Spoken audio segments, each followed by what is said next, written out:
I'm reconvening the Brattleboro Selectboard meeting. Do we need to be recorded? You can keep going. Okay. For Tuesday, October 19th, 2021. We know the meeting was properly warned because I asked Peter that same question at 5:45 this evening. So I will begin by asking the clerk to give us a motion about approving the minutes from October 4th, October 5th, and October 6th. That's right. We had a busy few days. I move to approve the minutes from the meetings of October 4th, 5th, and 6th, 2021. Great. Daniel has proposed a motion to approve the meeting minutes from October 4th, October 5th, and October 6th. All select board members in favor, please raise your hand and say aye. Aye. Aye. Passed unanimously. Thank you very much. Okay, chair's remarks. I have two things to say. First is that it was interesting. A couple of weeks ago, I had this conversation with Peter and Ian about the fact that, heat costs in Europe were going up astronomically, and it was also going to be a very cold winter.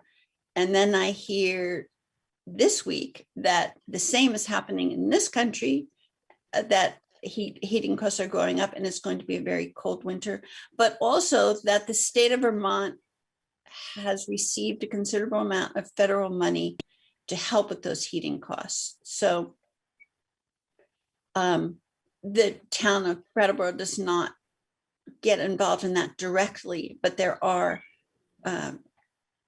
public-private enterprises that do. And so when it comes to select board comments, I'm going to ask Daniel if he can shed some light on that. But then in the other thing is that, every so often we have consent agendas, and it's any select board member's right or member of the public to request a select board member pull an item from the agenda. And I am going to do that tonight for the plans for the in-person select board meeting at the Central Fire Station on November 2nd, because especially when you consider an article that I read about the death of General and Secretary of State Colin Powell, it's not the fact that he was vaccinated and then also got COVID and had a compromised immune system and passed away, which is terrible and a loss for us all. But it's the fact that community spread is still so dangerous. And what we need is the entirety of the population to be vaccinated in order for us not to have this community spread. And personally, I just don't think that we're there yet in Vermont, having such high numbers that actually they're the highest that they've ever been for COVID. So I'm going to pull that so that we can have a discussion as the last item in the meeting and see how everybody feels on that subject. Because my thought is, yes, you can be 6 feet apart and you can have a mask and blah, blah, blah, but why not just not have the meeting in person? Or, the hybrid way that we're having our meeting right now. You should save that argument. Yeah, I would. agreed. Anyway, I just wanted Right, to. if we're gonna pull something, yeah. I pulled it. There you Yep. go. All right. Manager's comments. I don't have any this evening except on the scheduled agenda items. Thank you. Okay, great. Are there select board members who have comments? Strangely, I do, Liz. Isn't that Sorry, interesting? Tim. I just jumped in. I had some sort of intuition that you were going to ask me to speak. So you were referring to the federal dollars that are coming into the state for what is known in the trade as LIHEAP, which is the Low Income Heat Energy Assistance Program. And I work for SEVCA, as Ian knows. We are the local organization that helps people access funds from LIHEAP that are used for our crisis fuel program.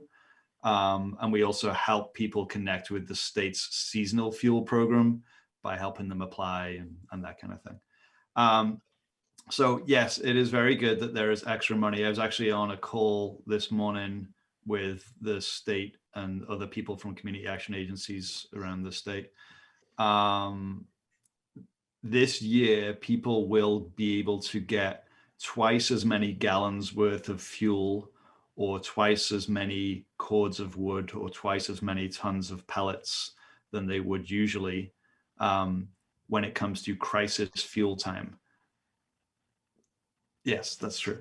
And they will get a significantly larger seasonal fuel benefit, which comes out in the middle of November. People who heat with wood have already received their benefit in cash because they need more time to buy wood.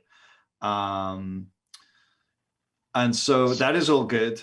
If you have any confusion about any of it, or if you're thinking, oh, my household is struggling and I can't really imagine how we're going to heat our home this winter, then you should call Sevka in Brattleboro. Our phone number is 802-254-2795. And we have an office on Grove Street, just behind the Stone Church, around the corner from the Municipal Center. And so that is who folks can reach out to. There are also other people in the community that know plenty about this as well. The Windham County Heat Fund has been a great resource for folks for many a year. So thank you to those guys. Yeah, I don't know if that covers it for you, Liz. That's very helpful. Thank you, Daniel. All right. Tim, did you want to say something? Yes, very quickly. I wanted to let everyone know my last comments about the issue of cannabis and the Cannabis Control Board's recommendations to the legislature has a little bit of a bright spot currently. It's kind of breaking news. What just a few days ago, the Cannabis Control Board of Vermont went ahead and sent forward their recommendations to the legislature. Well, it was to my surprise, even though myself and VCLT had been encouraging this, they did end up going forward with the fees that I referred to in my last comments, which are unfortunate and capped very low for towns. However, they did take the move, which is very positive for municipalities, in my opinion, which was to recommend, and I quote, the board recommends that the legislature direct 1% to 2% of the state excise tax on retail sales to the municipalities where retail sales occur. So I think that's a really great statement from the CCB.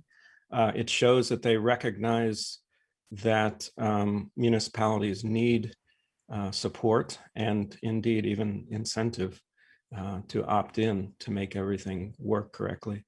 So they made that recommendation. They didn't have to, so I'll send out my thanks. I already have to the Cannabis Control Board. And the fight, of course, is not over. We still have work to do because it's going to go back to the legislature. But that's a little bright spot in some of my darker reporting I had been doing in the past. So thank you. Great, Tim. Thank you. Thank you for representing us and all our towns so well. Anyone else? Ian? Yeah, just one quick thing. Also, yeah, Tim, thank you very much for your work on that. It's really important and it's going to make a big difference for Brattleboro and for the state. I just wanted to make a quick point that right before, or kind of right now, there was a virtual town hall on refugee resettlement in Vermont. Patrick Leahy presented, and I think at least we were in a meeting, so I didn't really get to be there, but I imagine that it will be recorded and probably accessible at some point. So I know that there's a lot of interest about the program and the Afghan refugees who are coming to Vermont. And so if people are looking to get more information, I would be on the lookout for the recorded version of the town hall when it's published. There's also a refugee resettlement office that has recently opened in Brattleboro. And Liz, do you know if it's open to the public now? I'm not sure. Peter may know, but I'll look for the email that I got about it as we go along, and maybe I'll shout that out when I find it. There is going to be a ribbon cutting. I don't know that the office is not open yet. It may be open, but then there's going to be a sort of a ceremonial ribbon cutting coming up, but in another week or two. I don't remember the exact date. Mm. And that's for the Ethiopian Community Development Council that is opening a new office Mhm. here in Brattleboro. Yeah, so that would be more localized information than I'm sure Senator Leahy would have. All right. Anyone else? Before I ask the public? All right. Are there members of the public who would like to speak on any topic that is not on this evening's agenda?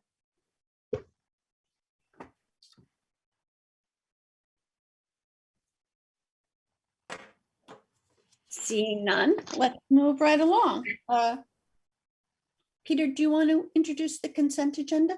Sure. So you've already indicated that you intend to pull item 7E. So I think the appropriate question for you as the chair at this point would be if anyone wants to pull any of the other items. And if no one does want to pull any of the other items, then the appropriate motion would be to approve the consent agenda with the exception of item 7E. Are there any members of the select? Yes, Ian? I have a motion.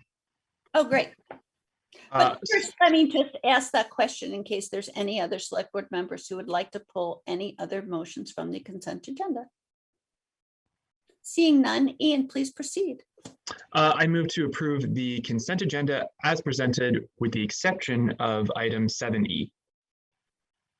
Great. Ian has moved to approve the consent agenda as presented with the exception of item 7E. All select board members in favor, please raise your hand and say aye. Aye. Aye. Great, that has passed 5-0. Thank you very much. Okay. The next item is unfinished business, Union Station, the Brattleboro Museum and Art Center. Peter, would you like to introduce that topic? So the board is well aware that this has been something that's been under discussion for a long time between the town and the museum and came to you for public consideration 2 weeks ago. So the public has now been aware of it since then. It came to you in the form that we had been reviewing most recently in some executive sessions. There's a purchase and sale agreement that is attached to my memorandum dated September 30th. That's part of the backup. I should note in the spirit of full transparency that while it's styled as a purchase and sale agreement, because that's an appropriate legal document through which the parties can agree on how the property would be transferred, what we essentially have here is not a sale because in the purchase and sale agreement, the purchase price is $1, but rather a transfer of ownership. The basis for which is the town currently, and if we don't proceed with this, has an ongoing financial obligation to perform all of the major maintenance activities on the building and the infrastructure serving the building. And some of the items that are sort of up for a generational renewal are coming on us sooner than later and will be quite expensive. For instance, a roof replacement that is estimated to exceed $70,000 and might well exceed $100,000. This relationship dates back 50 years to 1972 when the town acquired the building for $27,500 to save it from being demolished and to provide a home to what was then the fledgling Brattleboro Museum and Art Center. The Museum and Art Center, of course, over the years has grown into an important regional cultural institution. It is very much standing on its own 2 feet. They would like to be responsible for the building.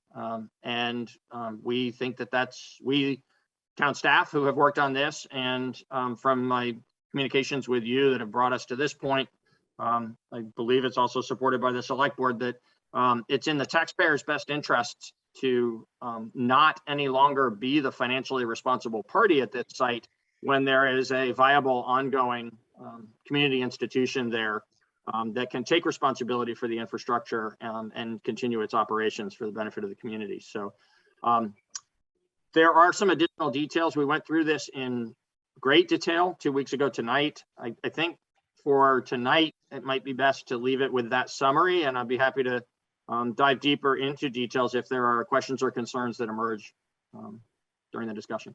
Thank you, Peter. Are there select board members who have questions or comments? Daniel? Thanks. I'm asking this question on the behalf of a community member who said, and I quote, "Will BMAC be paying any property taxes with their new building?" So the answer to that is technically the property will become taxable upon, it's not taxable now being owned by the town. It will become taxable at the moment of transfer. However, based on the nature of the business that's operated, being a nonprofit cultural institution, there are other tests that Bob Fisher could speak to much more explicitly than I can, but there's some, both in the statute and in the interpretive case law, there is guidance as to what kinds of owners are entitled to tax exemption and what kinds are not. It is likely, but not 100% certain, that the museum will qualify for tax exemption. That will be a decision that will be made in the first instance by the assessor's office and the listers. And then the museum would have the ability, if they don't like the first answer, to appeal it to the Board of Civil Authority. And then after the Board of Civil Authority action, either the museum or the town could appeal to court if we're unhappy with the outcome there. So, I mean, there are layers of this, but those usually come into play in a more ambiguous situation. I think the straight answer for the community's benefit is that this is a property that is likely going to remain tax exempt. And one more thing, if I might, Liz, I'm sorry, I guess I should have said this during the initial introduction of the item. The action that we're asking you to take tonight is to approve the purchase and sale agreement and move this matter forward. But the actual transfer would be subject, among other things, there are other conditions too, but one important one is it'll be subject to the representative town meeting also approving this. And so representative town meeting will get, from the town's perspective, the final decision on whether or not the transfer moves forward. So that if we were to vote on it tonight, it's only partially ratified and it doesn't get ratified until town meeting speaks. That's correct. Thank you. Anyone else have any comments? No, I think we had a nice full discussion last time. Yeah, and I think this is a positive move, and I think that there'll be some interesting changes in that part of Brattleboro between the museum and the new train station and the new bridge that will coalesce to form a really interesting public space. All right, how about a motion? Jess?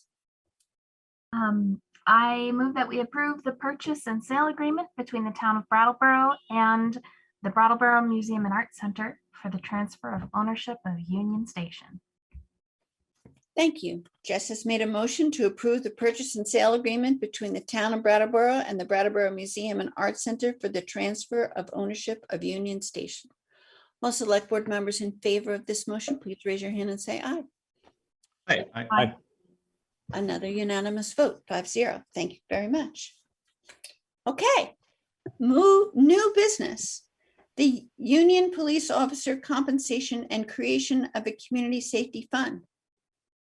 Peter, would you like to address this? Thank you. Yes, please. I'd like to say by way of broad overview to the next 4 items that the town has been in collective bargaining discussions with each of the 4 different units, collective bargaining units that represent town employees in their relationship with the town as their employer. And so there are, and we have reached successful outcomes in each of those 4 sets of negotiations. They have different details attached to them, and they're positioned on the agenda tonight in a sequence that is important based on sort of the relative urgency and some of the facts related to the different discussions that we've had. And so just with that as sort of the general table setting, I'll say that as we go through now A through D, I'll offer detailed explanation for each of the individual ones, and wanted to make sure that folks knew that they were coming forward in that sort of group context. The reason why the first one this evening, first of the collective bargaining agreements, is with the New England Police Benevolent Association, the NEPBA, and comes with the companion recommendation that I'm making that we create a community safety fund, is because, as we have discussed officially in select board meeting with select board action back in June, and have, I think been all of us well aware of, many people in the community aware of, and some coverage in the media of this. The Brattleboro Police Department is as understaffed as we've been in a long time, the most understaffed that we've been in a long time. We've chronically run in a situation where out of the 27 allocated positions, approved positions for police officers in the community, we've typically run anywhere from 22 to 25, sometimes bumped up almost to 27. Usually by the time we're just about there, another couple of folks leave and we fall a little bit short, but we've typically run in the low to mid 20s for staffing level. Earlier this year, we got down to 17. We are currently at 18. This is critically low staffing for the police department to such a degree that you were involved in some actions back in the early part of the summer that were related to changes we needed to make to just a few specific collective bargaining agreement sections at that time, because the underlying agreement from 3 years ago presumed the continuous operation of a 3-shift system. And based on the short staffing, we had to switch to a 2-shift system. That shift has been, that transition has been successful. We're operating now with the 2-shift system with the hope that at some point we'll reach sufficient staffing to move back to the other model. But in the meantime, that was sort of an emergency action that you needed to take and did take at that time. As the summer has gone by and we've looked ahead to longer term perspective in this relationship with this group of employees, as well as with the other unions, the highest priority for action to be taken, and in this case and in 2 others, we're recommending that there actually be some action that will be implemented if you approve it prior to when the existing collective bargaining agreement would have expired. In 3 of the 4 cases, there are some aspects of it that are would be implemented early. In this case, there is a substantial pay increase that we think is necessary and appropriate for the police officers in 2 different respects. One is to properly compensate the mid-career and senior officers, where we believe that our existing system is not at the level that it ought to be, both in internally looking at the compensation related to the work that's being conducted, and externally related to information that we've reviewed about the pay in other communities in Southern Vermont that have full-time police departments.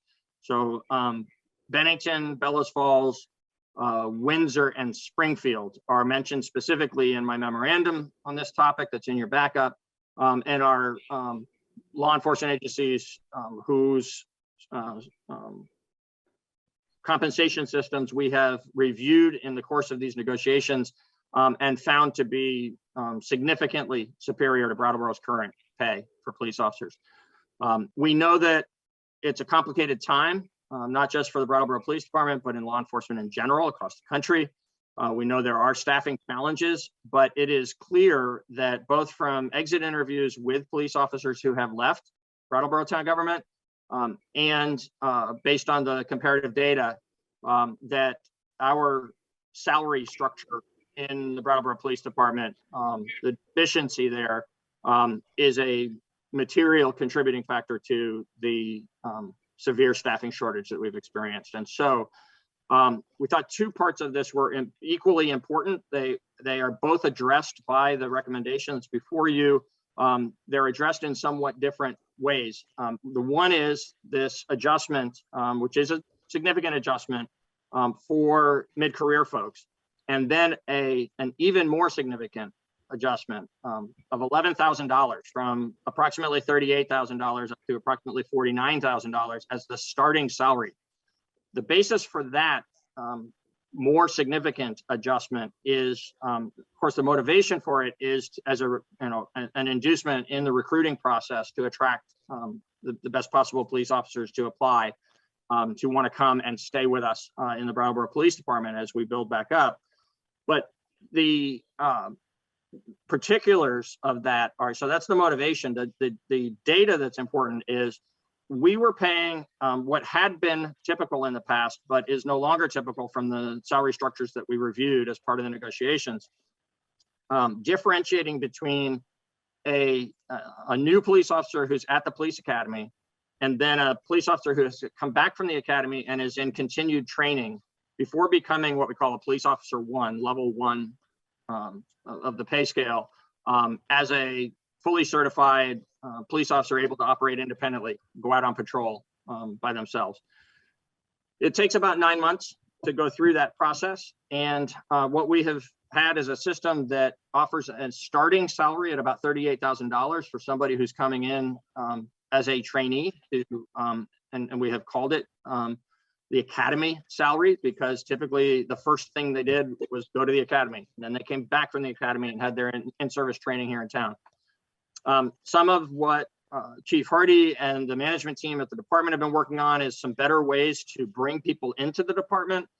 So the initial months of employment have changed some over the course of the last several months, where there is some in-service training occurring even before a person goes to the academy. And then there are the academy months, and then they come back and they have a more abbreviated period of time before they can be independently out on patrol. And so as that process has been implemented, it made our pay system kind of problematic. And from a strategic point of view, in terms of recruitment, offering the academy salary as the published, entry-level pay, positioned us in a really deficient situation compared to the other police departments who had done away with academy pay and were offering higher starting salary. And so it looked like we were a place that folks wouldn't come and be well compensated for the work that they're doing.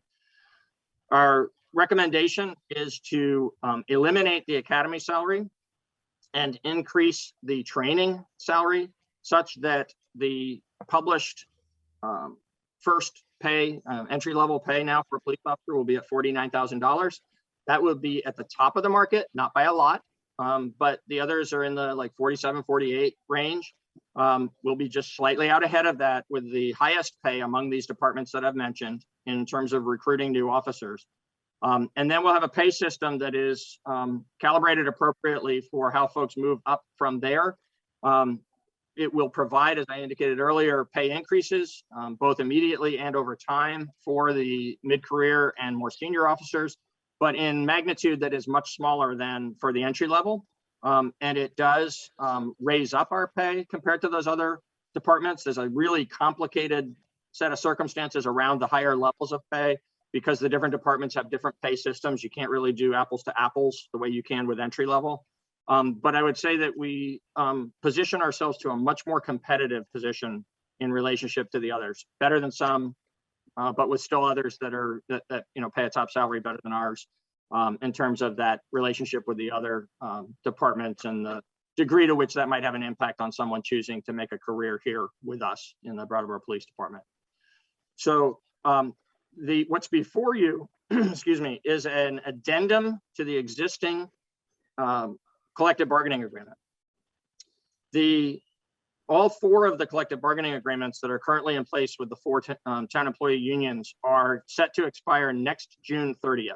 They were negotiated 3 years ago, went into effect on July 1st of 2019, and are set to expire on June 30th of 2022.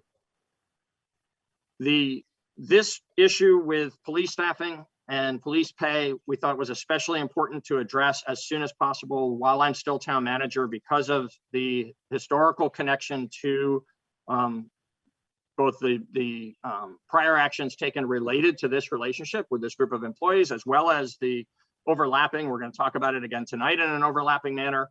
The overlapping aspects between the policing and the police department in Brattleboro and the community safety review and other initiatives that are being developed, both inside town government and outside of town government, around alternatives to traditional policing. And so we thought it was important to address this one as soon as possible. And in fact, in the course of the negotiations and my discussions with you in executive sessions, the date for implementation that we've agreed upon, subject to your approval tonight, is November 1st to change the pay structure and introduce the changes that I just described. And that's for sworn police officers at all levels. And then next July 1st, there would be a 3% pay increase for all of the members of the NEPBA, which are the sworn police officers and the parking enforcement officers, the dispatchers, the animal control officer. And I'm going to stop there and not guess. There's another group of employees, and I can look at the chart and I can tell you. But the point being that there's a broader group of folks who are members of this unit who will benefit from the adjustment next July 1st. The clerks, the support, administrative support staff in the police department are also members of the NEPBA. So, so the broader group would receive a 3% pay increase next July 1st. And that would be also applicable to the police officers whose pay structure would change in the manner that I've described tonight as of November 1st. So I'm going to, and I guess I'll say this, the only thing that we are proposing substantively to change in the agreements, this one and the others that are before you tonight, is compensation. We're addressing this, and I'll speak more to this in the later presentations about the other agreements, addressing the 4 of them at this time as a 1-year extension, in addition to the particular actions being taken in a more accelerated manner, so that the expiration of each one of these will now be June 30th of 2023. That's important so that it provides Yoshi Manale an opportunity to come aboard in December, work together with the town employees and with you, and get a grasp on all the variety of different ways in which issues in the community and the financial aspects of town operation sort of all come into play when we're negotiating collective bargaining agreements, so that by the time that he and Sally are negotiating for the next 3-year agreements, these typically are done in 3-year cycles, that would be from 23 to 26, and it would be something that he'll have had the appropriate time to get familiar with everything and develop the ability to advise you and represent the town in those negotiations. So our goals here were to address employee compensation in a way that corrected some things that needed to be corrected, and treated all of the employees in a fair manner to provide proper increases for the 1 more year of the existing agreements, and then to extend the term of those agreements by 1 year to provide that opportunity for Yoshi to be fully up to speed and managing town affairs at the time that he would be in a position where he would need to negotiate the 4 agreements for 3-year periods. I think I'd stop there regarding presenting the NEPBA contract, but I'd like to move ahead unless there's something that any of the 5 of you think we should clarify about this before moving forward. I'd like to talk about the companion item because I think it's important that both things are proposed to you at the same time. There is a direct relationship between them. So I'd like to talk about the Community Safety Fund and then be blessedly quiet for you to have a discussion and for us to hear from the community on the topic. Is that okay? Great. So the Community Safety Fund that I'm proposing is an idea that has come out of the confluence between the staffing shortage and the related compensation issues that we knew we urgently needed to address, both as a matter of sort of good management and oversight of town operations, and in fairness to the police officers, alongside the desire we have and the work that is beginning around relying on others who are not part of traditional policing to perform certain functions that other people than police officers might be better suited to do. And I want to be careful not to be overly specific about this, and I want to not go too deep into those weeds. We've had a lot of conversation over the last over a year now regarding these matters, and the way I guess I would like to just summarize that is that I believe there is broad consensus that we as a society have come to rely on police and police officers excessively in a variety of different ways in terms of challenges we face as a society, much as we have come to depend on schools and teachers excessively for issues that arise related to providing a healthy environment for kids to grow up in. And so in the way that this is affecting policing in our society more broadly, but most importantly, right here in Brattleboro, we are in a variety of ways looking for alternatives to police intervention wherever they may be appropriate. And so there are some good ideas that are germinating on this in the community. There are also some things that are being discussed within BPD and elsewhere in town government outside of BPD. So I want to leave open the idea that alternatives to traditional policing can come from many different sources. The key concern that I've had and the key opportunity that I think we have at this moment because of the nexus between this and the staffing situation is that we don't have funds available. We don't have any source of funds that would be readily at hand that could be used to support the launching of good ideas that need some funding in order to be able to move this, change the paradigm in terms of how certain aspects of community safety are addressed in Brattleboro. The town traditionally has had an under expenditure of staffing money in the police department over the years because, as I described earlier, we've very frequently run at as low as 21, 22, 23 officers. Almost always have run less than 25 or 26 officers. So there's every year been some salary savings offset by a little bit of extra overtime cost that has contributed to the surpluses that we have had that roll into fund balance and then become part of what we put into capital expenses typically in the following year. This year, there would have been and would be, unless you take these actions that are recommended tonight, an extraordinarily large surplus of funds that would be the result of being so low in staffing for police officers, to the extent that even after accounting for the over expenditure of overtime, we believe that the savings, so to speak, would exceed $340,000, which is typically more typically we see it in the range of around $100,000, sometimes less, sometimes as much as 100 or a little bit more, but usually in that say $50,000 to $125,000 range is more typical for the impact that these savings have to the overall general fund operating budget. This year, we were looking at $340,000 or more. Patrick and I ran some analysis on this and we were conservative. We wanted to be careful to make sure we weren't being overly aggressive in the estimating of the magnitude of what this would likely be. So we start at that 340. The cost of implementing the changes in the collective bargaining agreement that I described a few minutes ago would be about $70,000 for this fiscal year. So the 340 minus the 70 leaves us with $270,000, still well above what is normal for this particular impact on town budget. And we have this need to be able to draw upon a source of funds for launching the good ideas that might help us accelerate shifting the paradigm in those areas where it's better for us to rely on someone other than a police officer or at least on something other than the traditional law enforcement intervention in a situation out in the streets.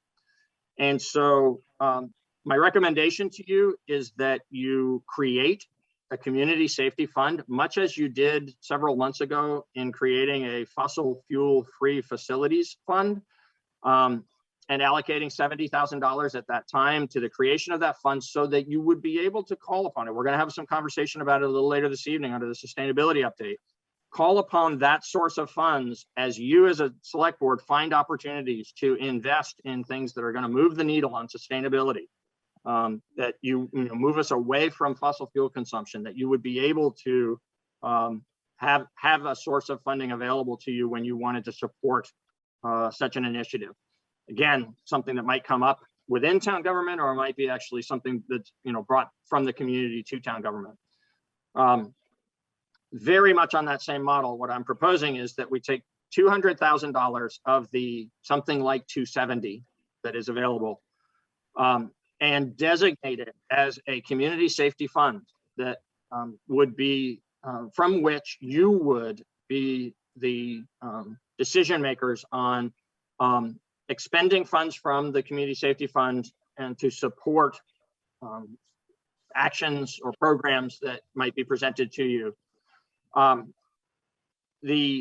That would leave, if you do this, if you create the community safety fund in this manner, that would leave still between $50,000 and $100,000 worth of expected savings from staffing in the police department, because we're at such a severe understaffing level right now. We can do the investment in the police officers and in the department's rejuvenation through better recruitment.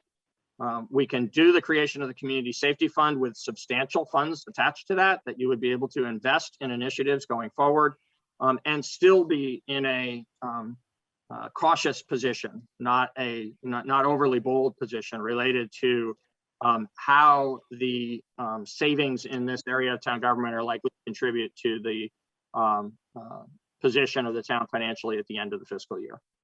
So I'm asking for your approval this evening of the collective bargaining agreement addendum, which will provide those changes that I described and the one-year extension, and asking you to approve the community safety fund being created with the initial funding amount of $200,000.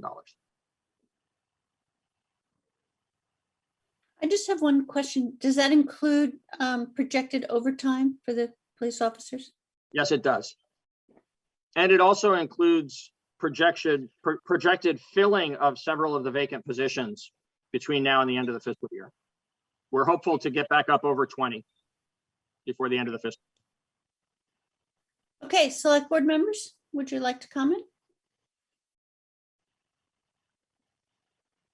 Absolutely. Sure. Oh, Daniel's Yeah. hand. Yeah. Let's see. So I am in favor of both of these two things. I think that the making the entry-level police officer position more competitive is wise. We still currently have a police force. We still intend to call on it every single day, every single night, and we need to be staffed at a level that is safe for the community. And I also support the idea and the creation of the fund that will lead to alternatives to policing. That is the purpose of it. We had, well, whatever. The name of the fund has raised an eyebrow here or there, but I think that the spirit of that investment is about building up alternatives to policing, seeding those alternatives in our community, and it's reasonable that we do both things at the same time. We want our community to be a safe place. It needs to be a safe place for the most vulnerable people here. Those are often the people that are interacting with police, needing to call on the police. And I believe that, in the creation of this fund that will generate alternatives to policing over time, we will do an even better job at working with the most vulnerable and making this an even safer place for folks to be. So I applaud it and I support it, and that is all I have to say on the matter. Thank you, Daniel. Welcome. Other select board members? Tim? Hi. Yes, well, I'd like to pretty much, I'm on the same page as Daniel with this. First of all, I want to thank Peter because I think this is a pretty elegant solution, I would call it, and a way to move forward for us. So I'm in support of the Community Safety Fund. I made some noise a little earlier about being a little more specific, because it is sort of a title that could mean a lot of different things to a lot of different people. But I think, insisting on a well-defined name got us to the 5F fund. So, that was a little too much, a little too specific, perhaps.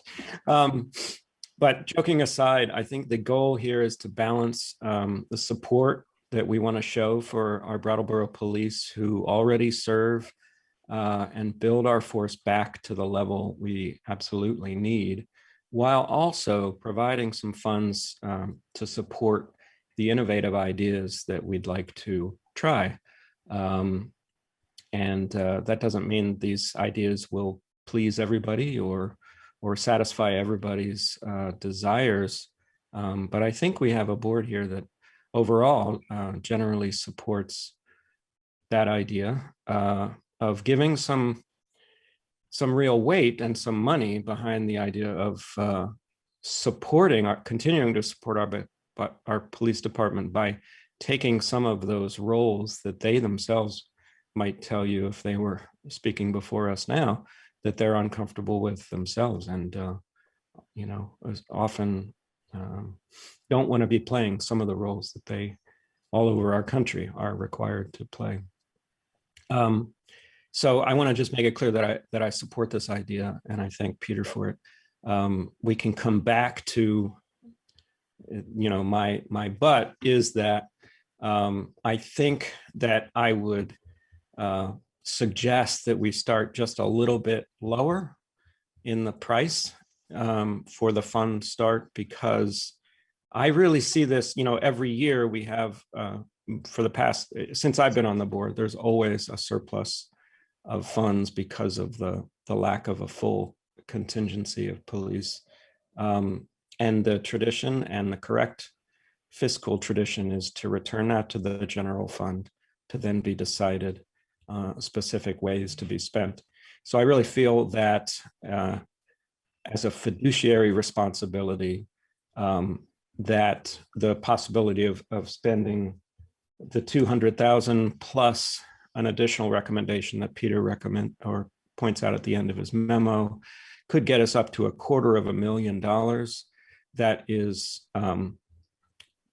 taxpayer money. When I say taxpayer money, I mean everyone's money, renters included and everyone in this community. If there had been this is happening, quickly, and we don't have the actual ideas before us yet. So it's hard for me to get really excited about this very large expenditure. So I'm just feeling like a little bit of caution as to the amount is appropriate. And I'll shut up there and we can chat about that part of it later if you'd like. Thank you, Tim. Others? Jessica? Sure. So I will confess to feeling a little bit nervous when I first heard about the idea of increasing salaries in the police department after the whole process we've been through last year, and the commitment and investment that the community process has led us to in really rethinking what safety strategies we are using in Brattleboro. However, with Norma at the helm and with the comparative data we have with the other departments, I think that the best tools that we can give to Norma and to our town for creating a police force that is high quality, feeling valued, and not feeling stress around salary and income. I think that this is a really great move for us to do, especially where it puts us to entice high quality candidates to apply to be part of our police force. And I think that it's really important that we're balancing it today, like on the same day, with this significant investment in alternatives to policing. I really appreciate the work you put in, Peter, on bringing that forward and making that possible, and coming up with a number that is substantial and meaningful, and that that could potentially make a difference in exploring ideas and moving our alternatives process forward. So I am in support of both ideas. Thank you, Jess. Ian. Yeah, I appreciate all of the board's reflections on this. And I think where I kind of fall is, well, I'm also in support. And I think what I appreciate about this moment is I have sat here on this board and listened to all of us individually give our vocal support for both the Brattleboro Police Department and all of the important work that they do for the town and the community, and also support for the Community Safety Review and the really important look at how we can find alternative forms of policing or alternative forms of safety in our community, and really investigating this this moment in our history about what policing looks like and what safety looks like in Brattleboro. And this is the time when we actually get to do something that's more than just talk. And I actually cherish that a lot. Here's a moment that I, as an individual board member, can vote yes on both better paying our police officers to better reflect what is the right pay for the work that they're doing, but also giving a substantial amount of money to investing in the kind of alternatives to policing and community safety review ideas that everybody on this board is excited about. So, we're putting actual action to this, and that has me very excited, and I'm excited to vote yes. Great. So I just want to echo many of the positive statements made by my colleagues. I certainly agree. I think this is an opportunity for us to put our money where our mouths have been on both items. And I certainly agree, and I've been saying all along that the police department has been asked to do things in a similar fashion that we ask of our schools. And I think we've seen the changes that schools have made to deal with community issues, and the police department, I think, has in spirit already turned that corner, and we need to, continue along this journey to make actually both sides of the coin real. I think we need to value our police officers. And we also need to support the many nonprofit partners that Brattleboro is really well known for in supporting these nonprofit initiatives that are alternatives to not just policing, but so many other things in our community. We've had examples of mental health and physical health and all sorts of things. So I am fully in support of this as well. And I thank Peter for conjuring up these two plans, because they're pretty good. Yes, Ian? Well, I'm ready to debate Tim on the money amount for the community Yeah, safety. well, at this point, we will separate out the police salary initiative from the community fund and have a separate discussion on that after we vote on the first, if that's all right with the board. I mean, we can I'm not have, sure that's what, is that what you're saying, Ian? I don't want to, I kind of like the idea of sort of finishing discussion and then we vote both through, but I leave it to your decision, Madam Chair. well, I tell you what, let's hear from the public and then we'll come back and have our discussion. All right. Kurt, would you like to weigh in? Good Hello, evening. everyone. Hello. My name is Kurt Dimes. I'm with BCS, the group that promoted the Safe Policing Limited Police Disarmament Plan. And several years ago, I spoke to Chief Rinn about what the police department needed. And he said that the police department needed raises more than the new police station. And now I've spoken with former chief pro tem, Mark Carrigan, and he said that what the department needs is more troops, of course, because they're understaffed. But I think we're going at it the wrong way if we just want to raise the salaries. I favor that, as I did in 2014. But I think we're going at it the wrong way. We're failing to consider Captain Carrigan's concerns. He said that people were not signing up and that two cadets in academy training had quit because it was too, what was his word, politically charged to become a policeman.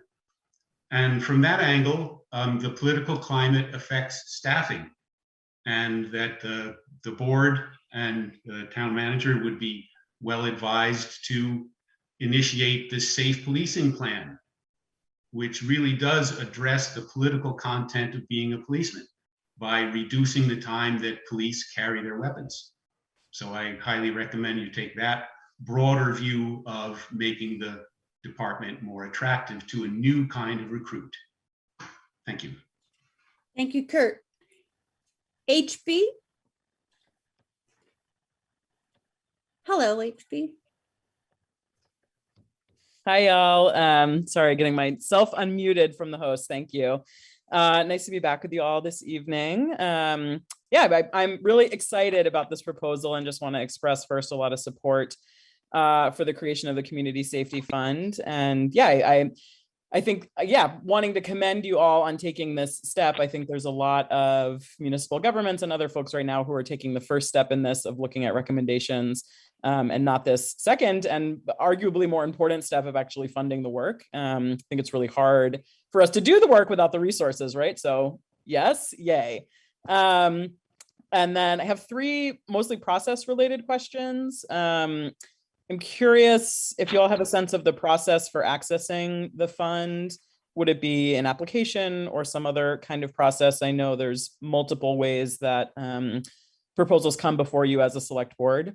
And then curious about a rubric for decision making, if you'll use one that already is in existence or if you'll be creating one, and if you'll be creating one, what the process for that would be. And then my last question is this, I guess maybe this applies to both. I had been thinking about it mostly with regard to the Community Safety Fund.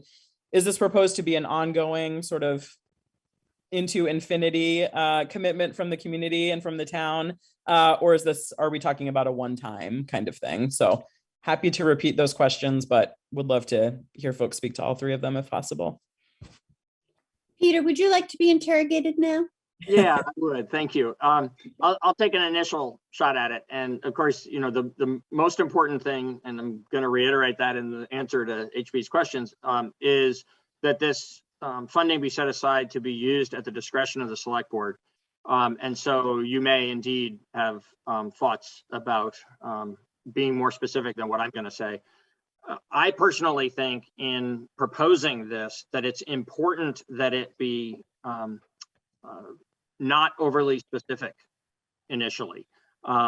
And so I know that actually among the board members and the different perspectives, while there's been overall general enthusiasm for this idea, one of the things that has been a concern in the conversation I've had with individual select board members has been, what will qualify for funding, what won't qualify for funding, how will we make those decisions?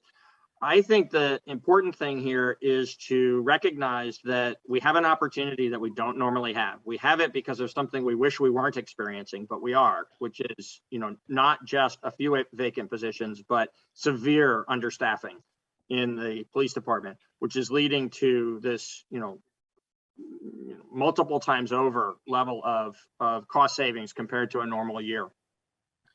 I think it's important that we take time to figure out how to put that money to the best use, but seize this opportunity, this moment, to set it aside for this purpose.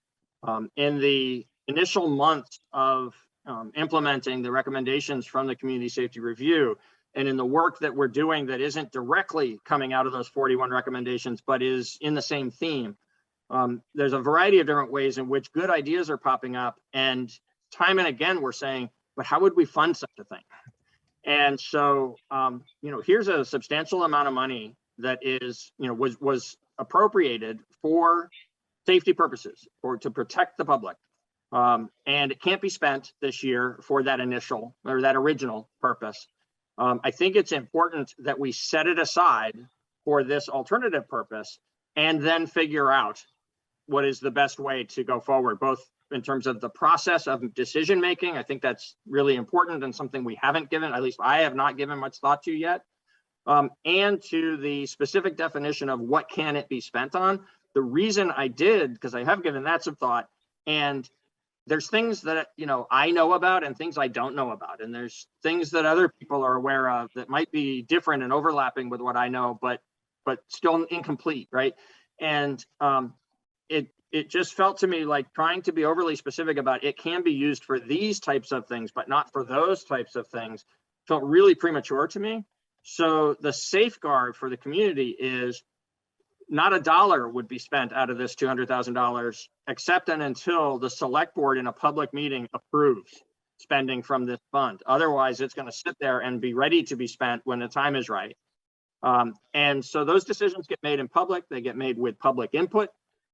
We can figure out a process by which they will be made, whether it's going to be a competitive invitation kind of a thing or an as opportunities come along kind of thing. I really haven't thought that part through, but creating it tonight when we can declare this intention and then, sort of keeping it safe by having it be only expended at the discretion of the board felt to me like it kept it both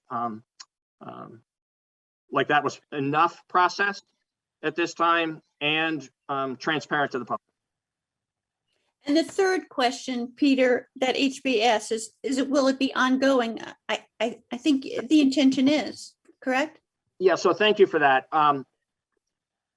Whether it would be ongoing on its own merits, so to speak, as a budget item in the future would be something certainly that future select boards and representative town meetings will decide.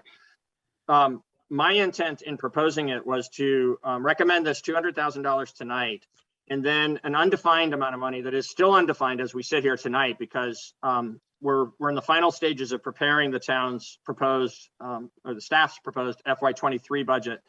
I'll be presenting that 2 weeks from tonight to the select board, and then they'll be meeting for 3 months almost continuously to review it and revise it and get it ready to be brought forward to representative town meeting.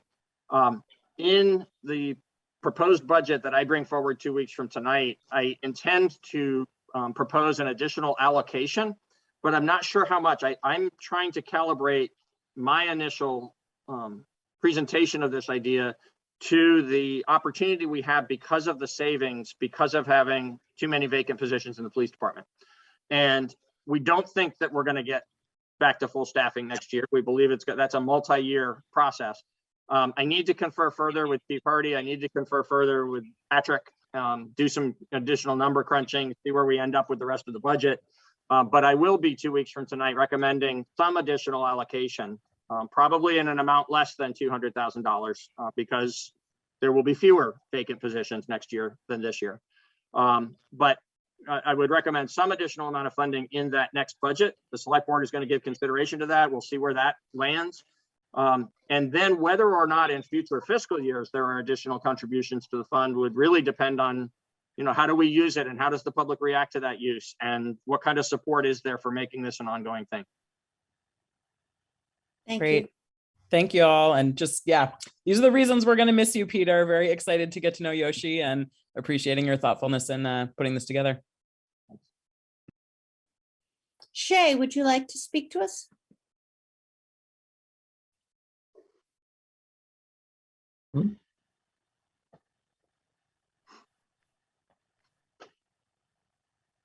Hi. Hi, Shay. Hey, folks. Thank you for all of this work that you're doing. I have a few thoughts. I'll try to keep them as tied to the community safety review process as possible. Where do I begin? I want to be concise. I'm not always very concise.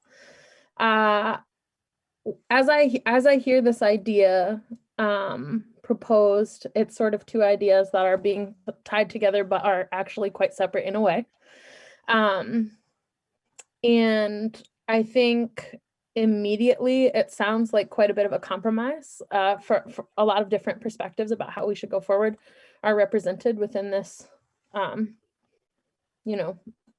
two-pronged approach. I hear this idea that we would be increasing police salaries now, and it wouldn't cost very much right now because we don't have that many positions to increase the salaries of right now. But that over time, theoretically, the department will grow and those increases will grow over time. So that is just in a very large scale, zooming way out, slowly increasing the size of that system over time. The fund that's being proposed currently would start out with a fairly larger chunk of money because we have less positions right now. And if those positions are filled, that amount, even in best case scenario, will theoretically get smaller. You all may decide other ways to fund it, etc. Right? It's this is just if everything continues as it might right now, which is not how anything ever goes. So I know that there's a lot of flexibility, but just thinking about the ideas of, are we choosing to expand these systems or contract these systems with this time, with this year? What is being asked of us, especially as white people right now? That's something that I always hope we consider, is the zoomed out version of which kinds of systems are we supporting. Tied to that idea for me is what I heard from so many people up to today, up to this very day, especially Black people and people of color today, which is this just going to be more discretionary money for the police? If the police can use this fund, is this just going to be more money for especially white folks to hold that doesn't actually fundamentally shift power dynamics very much?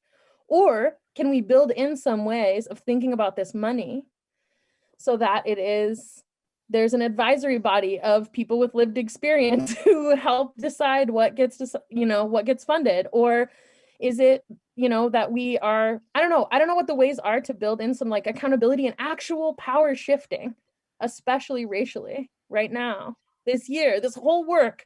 We have to center anti-racism in this work. That's why we came together to do this work, right? So I want to make sure that when I'm thinking about how the funds are used, that we're just considering what the parameters might be a little bit. And I know we can't get too specific, but tying it back to Peter's incredible implementation chart for the zillion recommendations he received from us, there's quite a lot of language here that you all could use to at least begin to think about how to structure this money. I might suggest that it be called an Alternatives to Policing Fund instead of a community safety fund, because community safety, a lot of folks believe that their marginalized community would be safer with no policing.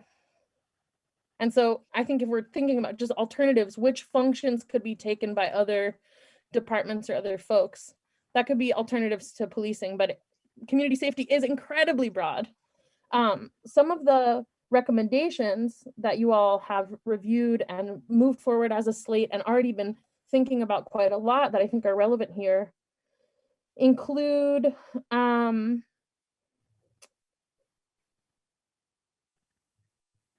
prioritizing spending for things that actually make people safe that aren't alternatives to traditional policing, like housing and food, right? Shelter, community, places to gather. You know, those things, I don't know if that's going to be included in this fund, but those are things that we need to be considering as community safety. Maybe that does or does not fit here, but that might be a point toward the calling it more like an alternatives to policing fund.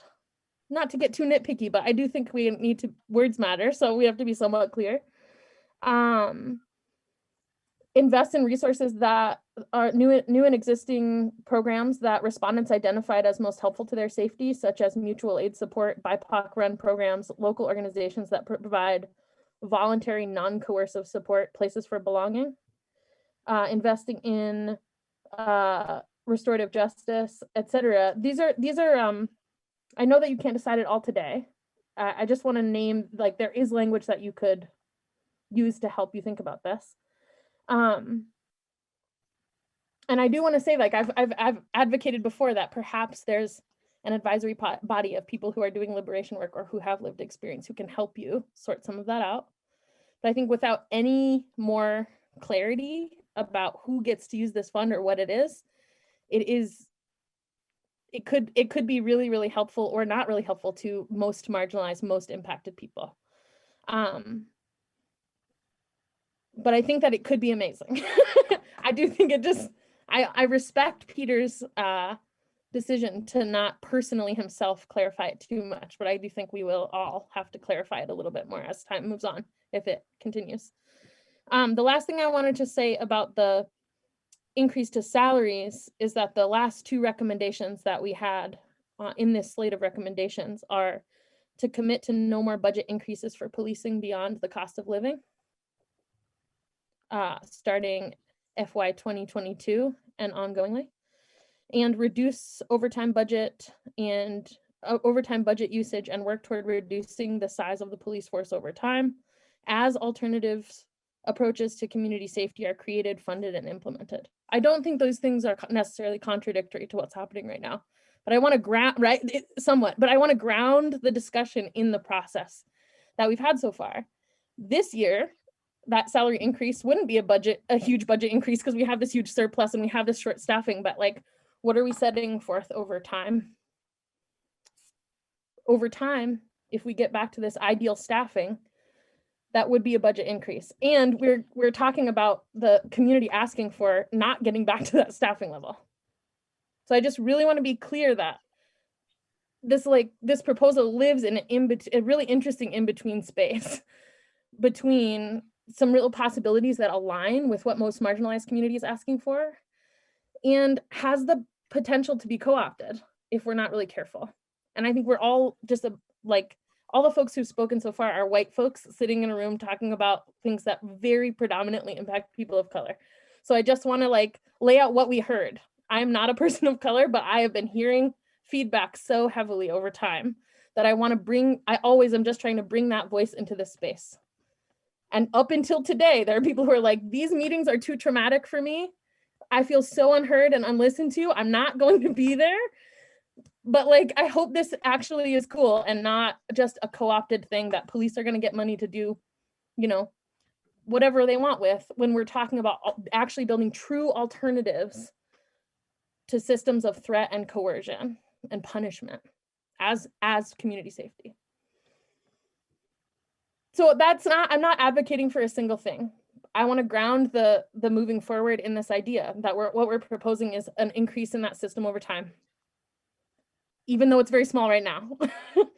And this fund could be really amazing if we are grounding it in the language of where it came from. And if it doesn't get grounded in that language, I propose a name change so that they're not confused, because the recommendations are really specific from the community safety review process. And if it's not going to be grounded in what folks really want from that process, that's not my desire. It's what came from broad listening. Then I think we maybe should call it something like the Alternatives to Policing Fund or something like that. That's all. Just throwing a little wrench in there for you all to complicate your thinking, but it's out of love and out of a desire for this to move forward in a way that has long-term positive impact, the most positive possible long-term impact, in addition to being awesome right now. And I'm so grateful for the creation of this thing. And I again think I have no criticism, Peter, of you not getting more specific about it, because you're one person and everything worth doing is done with other people, says Miriam Kava. So I'm really grateful. Thanks. Thank you, Shay. If I could just respond, you know, first of all, Peter has left the decision-making of each expenditure in this community fund to the select board. And the select board has made a commitment to equity and alternative policing. So I think that the structure is in place, although it's not a very well-structured idea at this point. But the intent is to provide alternatives to policing, and those alternatives have not been developed yet. So I think we all just need to hold fast to that idea and, you know, commit to both expenditures, to commit to raising the police salary and to create this very interesting fund that is in the spirit of the community report. Are there any others who would like to speak on this topic? Daniel? Yeah, I just want to say to Shay directly that when we were discussing these initially, this started, well, so the budget, not the budget, what am I talking about? The collective bargaining is a executive session topic initially. And so that's where that started, you know, in executive session. And when we began talking about that, my first thought was, oh, one of the recommendations in the community safety review was no more, I got it in front of me, no more budget increases for policing beyond the cost of living increase. And that, just so Shay knows, you know, that was not something that I was kind of like blissfully ignorant of. I wrestled with that myself. I know other board members did too, and weighed it, you know, and have landed where I've landed in full kind of awareness of the you know, the messiness of that. If this collective bargaining agreement amendment was coming forward without the community safety fund, I probably wouldn't be able to support it. As it is, I can support it. It is a little gray.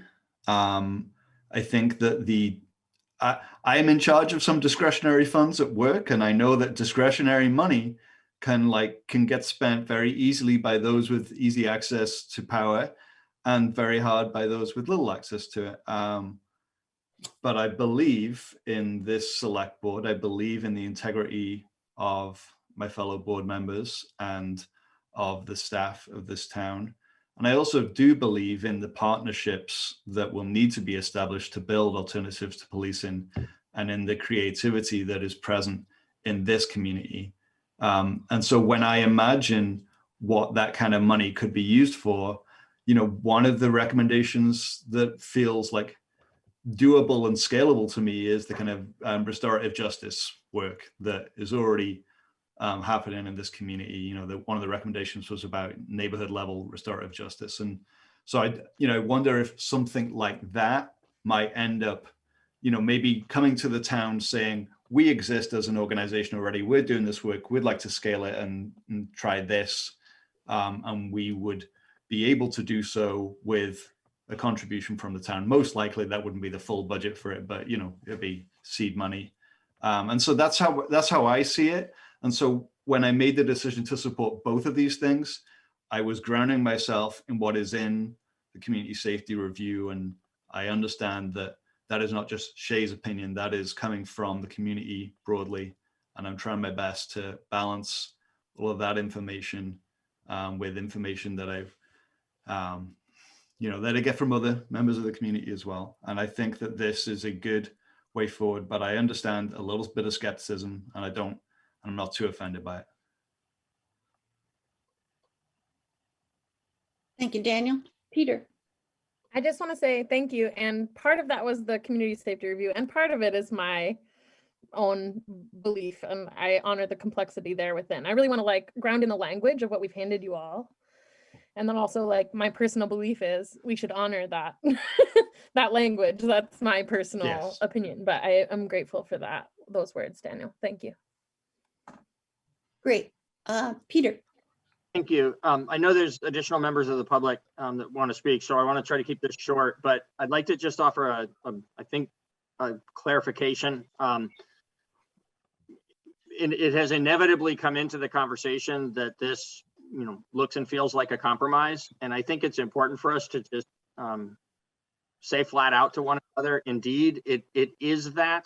But the part I'd like to offer here that hopefully will be helpful as the conversation continues is, as the author of the second part of it, of the Community Safety Fund recommendation, and as an instrumental player in the first part of it, I want to make clear that I believe both of these are really important things to do. I believe our community will benefit from both of these things, and that doing one and not the other would be bad for our community. It would not, in fact, be as much good as we can do at this time with this opportunity that we have. And so that's my personal belief as town manager. That's why I'm recommending these two things together to you.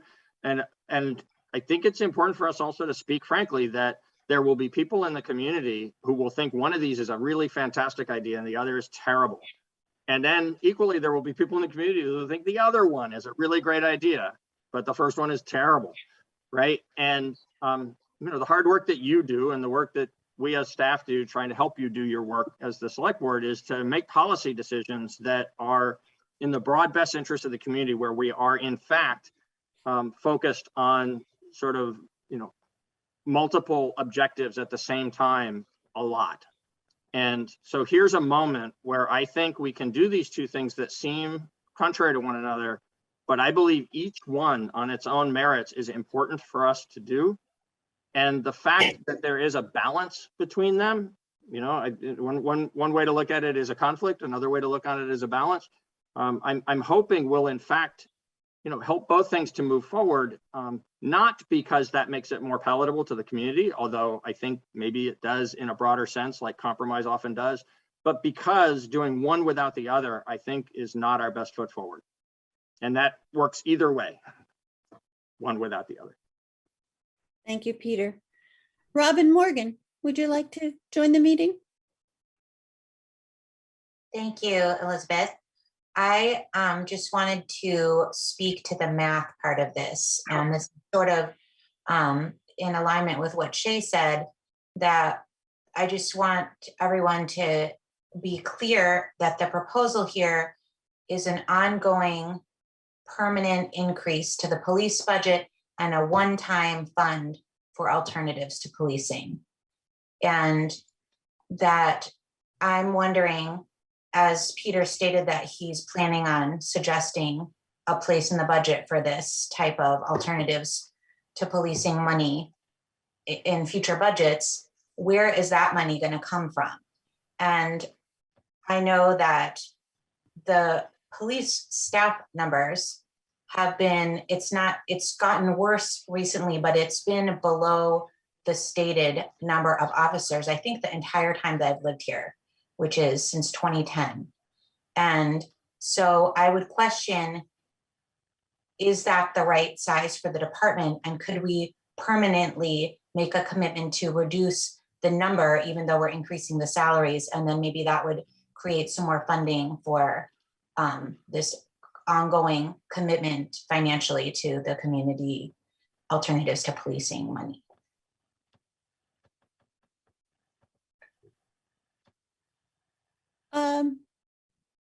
Peter, do you want to respond to that? Or shall we just make it part of our discussion? Yeah, since you've asked, what I would say to that is I think that's a discussion for, we're heading into budget season now, and there's going to be a night when we're talking about the police department budget, as there will be when we talk about each of the other departments' budgets. And I think that's the time to have a conversation about staffing levels and funding levels, as we have in the past. I think it's an important one that an important consideration in this year's discussion. I don't think that it fundamentally affects the two items that are before you tonight. I think it is an important and expected conversation to be had, as we recover from being what is currently severely understaffed to the point where the community could be harmed by that.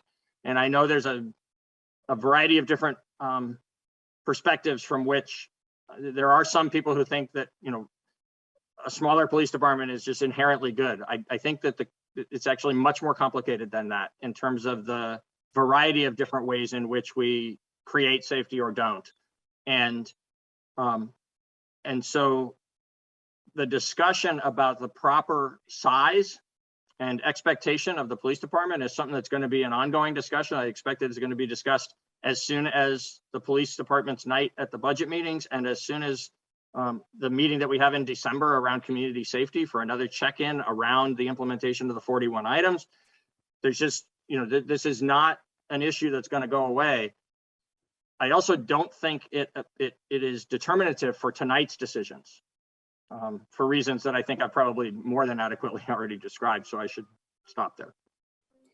The other thing that I'd like to add is that funds for initiatives by groups in the community are not limited by this community fund. I mean, there's other ways to fund things, and people can come with good initiatives, and the select board wants to fund them, they will.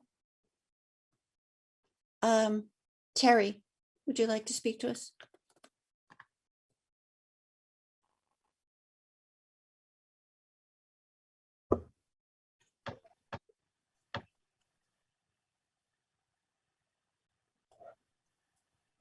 Can't hear you. Okay, okay, you can hear me now. Yes, thank you. Okay, long time member of the community, long time, some 47 years on all levels of law enforcement. I would say right up front here that your best motivator of cops is not necessarily the money, it's good leadership. And I attend the Warrior Connection at the Legion each week, and we had the opportunity of having Chief Hardy there. And we were very pleased with her leadership. She stayed the entire meeting. She has some reserve guard background. Addressing the pay raise, I fully support that. I was just looking at having been a retiree from the Vermont State Police, a trooper starts at $52,935, just under $53,000. In 6 months, that pay goes to some $55,500. That's just in 6 months, the first pay raise. And once the trooper has been on the department for an entire year and gets a good evaluation, that salary goes up to almost $60,000 a year. So in the first year, a trooper would go from almost $53,000 to $60,000 a year. The pay raise for our Brattleboro law enforcement officers is an excellent start, and it will attract recruits and people to apply to your department, because I think, well, pay is not the best motivator. When somebody looks at joining a police department, they look at the benefits, they look at what the starting salaries are, and bringing that up to over $50,000 will attract more people to come on the department, and for the other officers to stay with the department, especially with the 3% raise that was mentioned by the town manager. Can I bring up a subject about the Afghanis that will be coming to town at this time, just for, I want to pass on some information to the town manager. And could I take that opportunity now?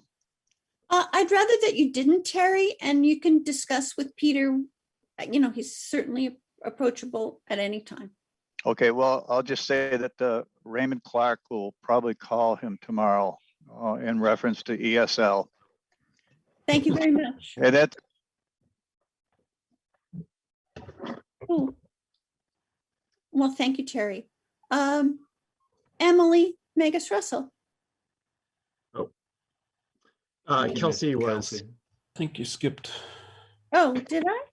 All right, Kelsey. Kelsey was next. Yeah. Kelsey, please join us. Sorry about that.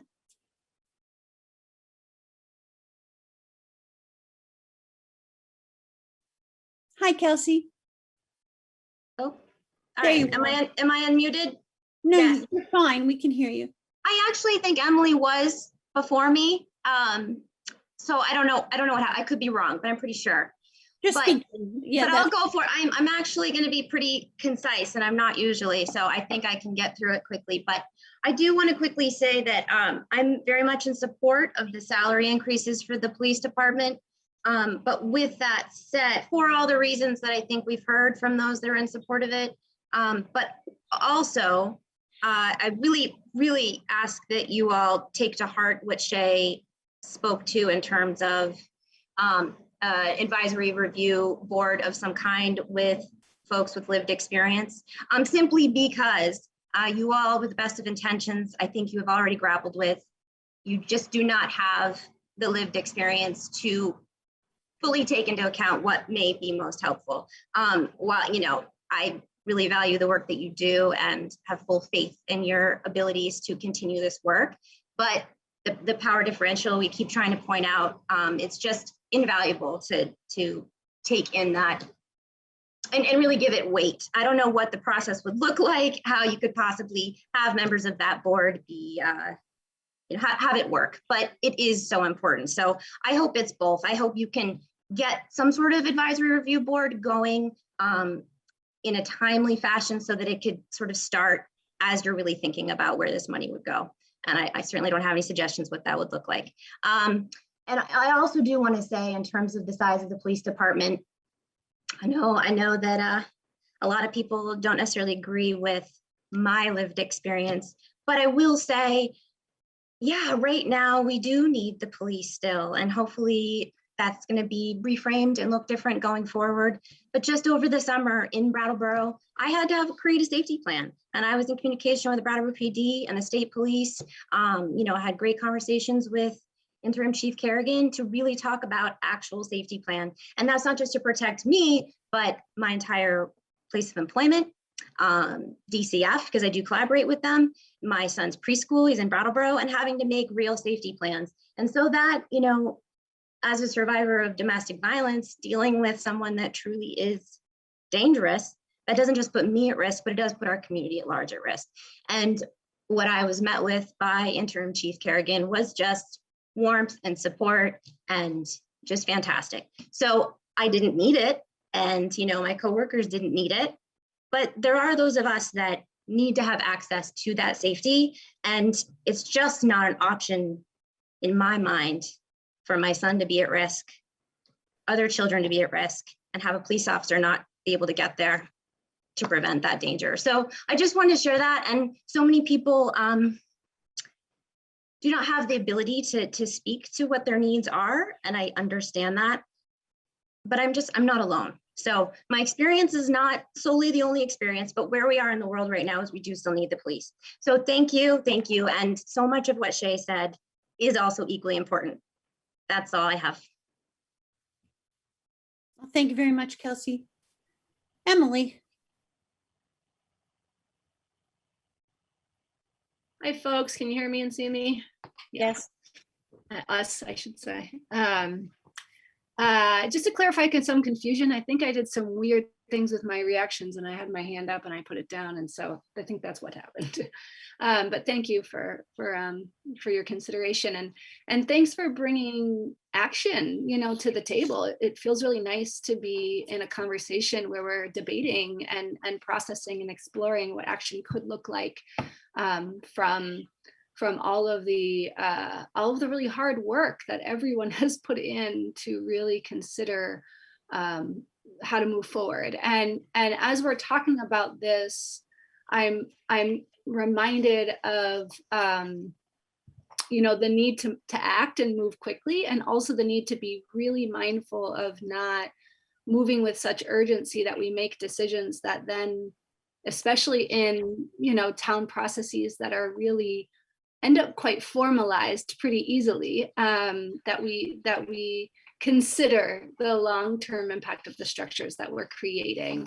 However, and one thing that I think about a lot in my action work, in my movement work, is intention does not equal impact. And that's like a really, really hard one for me to wrap my head around. Nice work.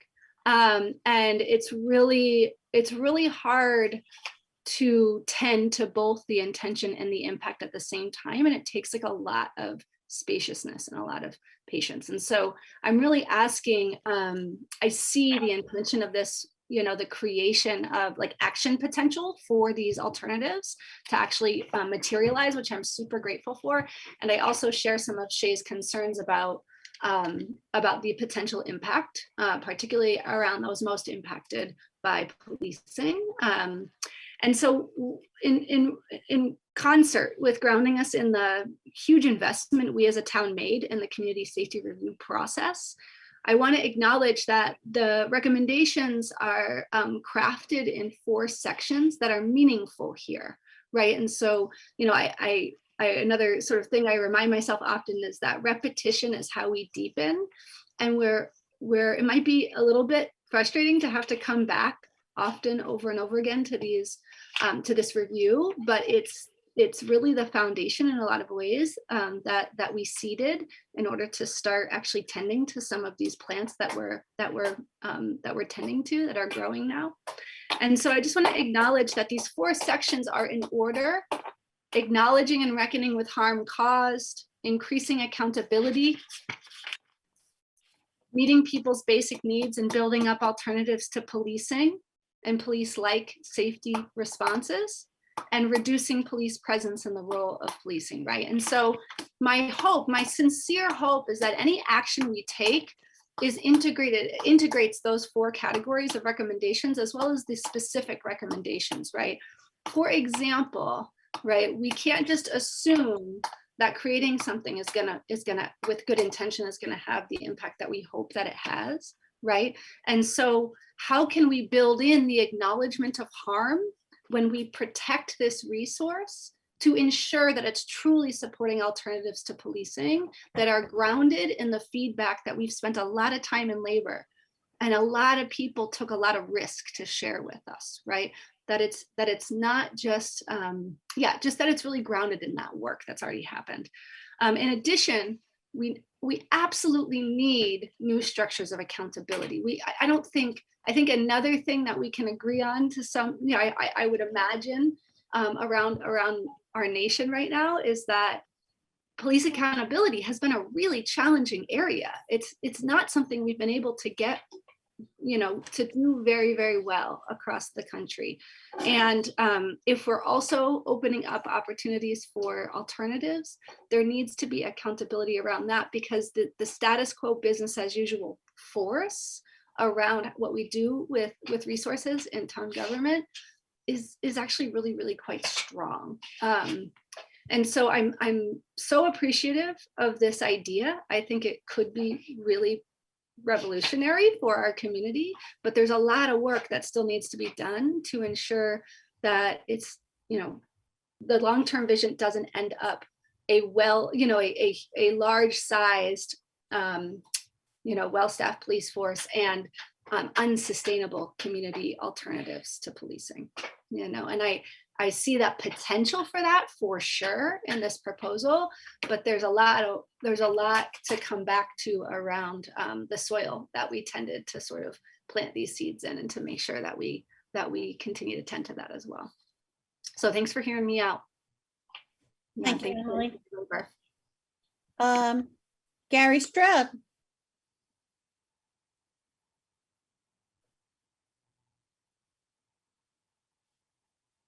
I'm working on it. Oh. I don't know if you can hear me. We can hear you, Gary. Oh, perfect. This thing is just acting and behaving the way it wants to tonight. I'm sorry, people, but I guess in light of what was being spoke on tonight, can you hear me? Yes, we can hear you. You're a little Okay, bit frozen. So if you want to turn off. Well, your I just video, we sum can up hear you. whatever was about tonight. I just want to say kudos for the monies that are going to safety. Can't put a price tag on safety, as we know, but you can't put a price tag also on a human life. But I think what they were saying, basically incorporating that part of the safety review in there, is to penetrate and stimulate a peace of mind across the board, not just with marginalized people or people who don't have the ability to speak up or stand up for themselves across the board, that people who have been in that situation, who have had experiences in every event dealing with either police or police dealing with people, that we can come into a conversation. So if it pleases the board, maybe that's something that we might consider an advisory committee, as was spoken, or a basically an oversight committee, perhaps, to make sure this is running in a manner that's suitable for both sides, so everyone has a harmonious peace of mind that we all know we're working together for the common good for both. So I just thought perhaps maybe that's something that you might amend there. I don't know if that's possible. You can put that in there with that, in regards with the funding too as well, that will be implemented as a mechanism alongside with it down the road. That was just my thought, but I'm happy. I'm glad you guys were able to at least hear it out. Thank you so much. Thank you, Gary. Okay, it is 8 o'clock and we've made a commitment to our interpreters to take a break at this time. So let's come back at 10 minutes after 8. Thank you very much. All right, we're all here. Let's continue this discussion among the select board members. I guess we'll continue to talk about both items together. So does anyone have any more comments that they'd like to make? Jess. Hi, yeah, thanks. I just want to start by saying I'm really grateful to Shay for having brought us back to this very specific points in the community safety review, and Emily for the bringing us back to the major goals that were in there. And I want to thank Kelsey also, just not only for her comments about the supporting the police and the good work that they've done, but specifically being willing to share a little bit of their story to give us a little perspective. So all of those comments really made me think about, and Gary made me think about the importance of making sure we're making decisions with this fund from a place that is informed and elevates those folks and increases the safety for those folks who specifically have been identified in data and in the community safety review as folks who feel specifically like their safety is not well addressed by policing. And I think even potentially the first use of some of this fund could be towards an advisor or set of advisors that help us make decisions specifically from the perspective of those communities. I do have a question, Peter, around tying the fund to an imagined leftover surplus in the police department budget. And if that's gonna set it up to be a strong fund on its own, or if it will constantly be a risk. And yeah, and if it is it possible to set it up as its own independent like thing in the budget? And then another question on that line is, will it be in the regular town budget presented to the representative town meeting, or will it be its own element at that point? And I would really, yeah.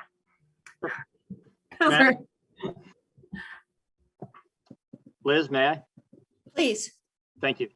So the second answer is crisper and clearer than the first. The yes, it will be included within the general fund budget of the town. The money has to come from somewhere, and it's anticipated that it would be raised as general revenue and allocated to this fund from the general fund operating budget of the town. So when I propose the FY23 budget to you 2 weeks from tonight, this will be addressed in that budget. Really, the answer to your first question depends upon actions of the select board and potentially also town meeting.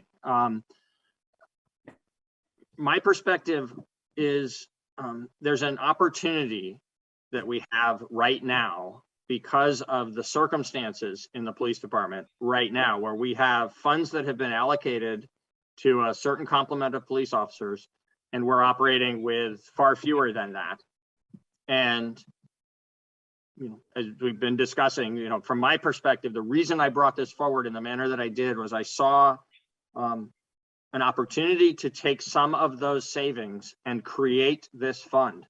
I want to say that I 100% agree with the people who urge, moving slowly and thoughtfully into not just where to spend the money, on what to spend the money, but even the process by which you will decide how to spend the money. I think those points are well taken. And, could this be something that is created on its own to be its own thing that is not being created out of a related or unrelated, actually, depending on your point of view, but out of a savings in a part of the town's budget that is intended to be an investment in safety, and redirecting some of those savings to the creation of this fund. I think it's important to do that and do it now while there's an opportunity to do it with this nexus. If either the nexus is of concern to people or the fact that the nexus means there's a limited supply of such funds, if that's of sufficient concern to people, you could decide not to do this now. My perspective is that'd be a lost opportunity. That would be a shame to do that just because the source of funds is tied to the police staffing savings. And therefore, if it stays tied to that, it's not going to grow in the future as we become more fully staffed in the police department by whatever definition, right? More fully staffed towards 27 or more fully staffed towards another number. The point being that there wouldn't be a delta any longer. And if there's no delta any longer, then there's no allocation of the delta. So my perspective is you should still go ahead. Easy for me to say, right? It's your decision and it's something I brought to you. So of course, I hope you will still go forward. But the reason I hope you'll go forward is not so that I can feel satisfaction from that, but because if you don't do that, this $200,000 doesn't get allocated to this important purpose. And then the creation of such a fund and the definition of it and the funding of it is something that starts from scratch some other time in some other context. So I think, we do what we can when we can and try not to try to go, we try to hold ourselves back from going too far too fast when we're not ready. And I think, in my opinion, what you're ready for tonight is to allocate this $200,000 to this purpose and to make a commitment, explicitly or implicitly, to moving slowly in the definition of both the process and the actual expenditures, so that you can, have some more community engagement around that, and among the 5 of you, be satisfied that you're going to be implementing this in the right manner. I think the fact that we aren't sure of exactly how you will proceed with implementation shouldn't stop you from creating the fund and allocating the first $200,000 to it. Go ahead, Jess. Yeah, I just had one more question, which was something that was in your memorandum, Peter, about who might have access to the funds. And what just a couple of words that stood out to me, but it was that these alternatives to policing might be initiated by the community, might be initiated by the town outside of the police department, or might be initiated by the police department. I think a couple of the comments that we heard tonight were concerned that, this would be additional funding for the police department to utilize towards their strategies, and that was not aligned with some of the needs that were expressed and the power dynamics and structures that were of concern to certain communities. So just sort of wanted to shed a spotlight on that piece. I'm happy to share what caused me to write that sentence. What caused me to write that sentence is in the work we've been doing so far. And I would say this applies to broadly to the whole last 10 months, nine plus months since receiving the report on the 1st of January. And specifically to work that Chief Hardy has brought with her and has been doing here in the community with me and others who are not employees of the police department, who are not part of police department operations every day, but are part of town government, certainly in providing the leadership that she's providing to the team at BPD, but importantly also in a tremendous amount of communication and establishing of relationships and beginning to build those relationships with people in the community.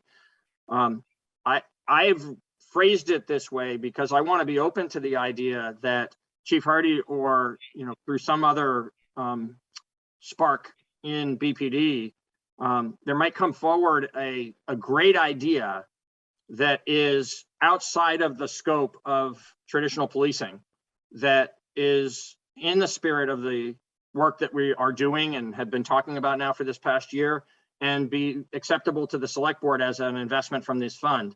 There are certain specific examples, some of which we've talked about tonight, that I know to be underway in the community that relate to that first part of the 3 different ways in which something might come forward that would be great. The one I think that is clearest to us in terms of the beginning ideas, sort of the place from which we started, are some of those things about the alternative spaces and peer supports for certain populations to receive what they need instead of having crisis intervention by the police department, for there to be the building of capacity in the neighborhoods around town, for people to be able to resolve using restorative practices, resolve their own conflicts in a way that doesn't involve calling the police to come over and intervene with your neighbor on something that maybe person to person we can resolve in a more constructive manner, and a variety of others. So those are 2 that stand out to me just off the top of my head without looking back at the list. It is also true, because we've been at this for a little while now, because we've been looking for ways to find a way forward on this, creative paradigm shifting side of the work. it's also true that there have been some ideas that have been bubbling up out of town staff that don't have their origin in the community safety report. And actually not all of the things I've heard from the community have their origin in the 41 recommendations. And so for all those reasons, I thought it was important to be explicit about this part, not, you know, in the spirit of transparency. I'm vague as to process. I'm vague as to actual purpose of expenditure, because I think we don't know those things and need to give thought to those things. And likely you'll be making decisions around that with the community and with Yoshi. I think that not all that's going to get resolved neatly here in the next several weeks. But the creation of this in the first instance, I think you can do tonight. And I personally would recommend to you that you keep open to the idea that a really terrific idea that represents what this is intended to do, an alternative to traditional policing, that does in fact create non-police interventions or non-police supports in the community that change the paradigm, that those ideas could even come out of the police department or other parts of town government, as well as out of the community. Can I make a comment on that? Oh, Of course, Tim. Ian also had his hand up, just for the record. And it's not really you, Jess, but you mentioned something that also Shay had a little bit of language around that I wrote down here, that she had concerns for the police using this fund, or some words to those effect. And I just want to make this very clear that the way I understand this, and I think all of my fellow board members understand this is our fund. This is literally the select board's discretion on these funds. Now, as Peter says in his description, they may be initiated by the community or a group outside the town or the police department. But the deciding factor on these funds is going to be this select board. And that's the way it should be. I personally would love to hear some good ideas coming from Norma Hardy. And I think the community should welcome this. I don't see why anybody would be opposed to that. So I just wanted to get that out there. And I do think that now that this has been aired a little bit, I think we should make that very clear, that if we make a motion authorizing, and I'll have to chastise Peter a little bit because of course the amount is not yet decided. Just plugging for my own desire there. I would love to incorporate Peter's description of the criteria in this motion, because let's not forget that Peter is leaving us, and a memo from a town manager is not necessarily like a mandate going forward for future select board. So I just want to make sure that the words he uses as the two criteria that will control the disbursement of these funds are: one, they must be for community safety initiatives that are alternatives to traditional policing, and two, they must be approved in advance by the select board. So I would love to see that incorporated in the motion itself as a friendly amendment, if you will, just because I think it's super important to be very clear what's going on with these proposed funds. Thanks. Yes, Tim, I see a lot of nodding heads. So, and I just want to bring up a point that Daniel made earlier, that we need to trust each other as a select board going forward. Ian, you had your hand up. Yeah, well, I guess that's an interesting, I just have a kind of a point of order question, which is, do the memorandums that come with votes, are they built into the record and are considered to be a component of the vote? I'm actually just curious to that. I don't think they do, and we could certainly add the language that Tim identified. Peter, you want to discuss that further? Yeah, I just want to say they certainly, I think the principle here is the same as legislative history for statutes. Yeah. So they provide important context, but not, you know, definition to the action you take. The action you take is what's embedded in your motion. Okay.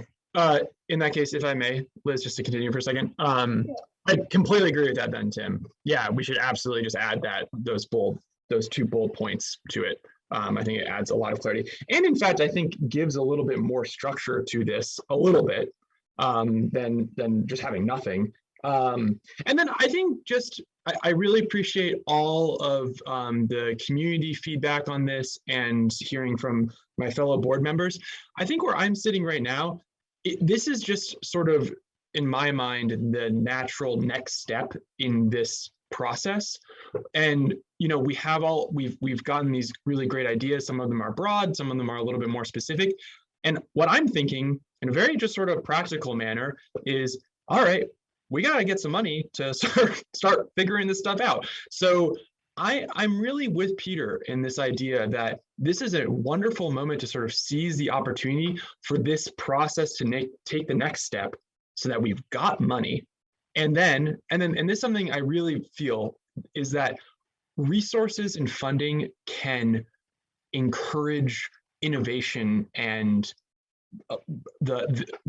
people to be creative in their problem solving and thinking, and the knowledge that there are resources available can do that. And so to actually just create this fund and the community and the municipality to know that this fund exists, I think will help to move us through this next step into starting to implement some of these ideas in like real concrete ways.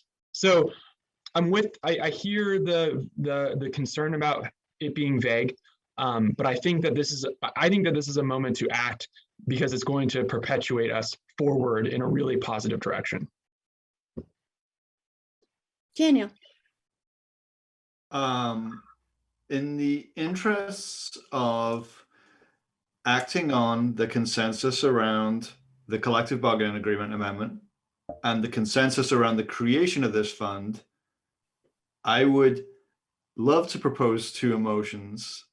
I know that there's more discussion to be had, but honestly, we're about to enter into budget season. We've got 3 other collective bargaining agreements to talk about: a sustainability update, select board annual goals, and the item about COVID and meetings in person, all of which are going to require some consideration. And I think that the creation of the fund tonight will be sufficient. We will get to the process, the details later on. None of us have such poor memories that we won't remember these conversations when Yoshi starts in January. I am inclined to agree with you, Daniel. I just want to give Tim one more opportunity to discuss the amount because he's brought that up several times.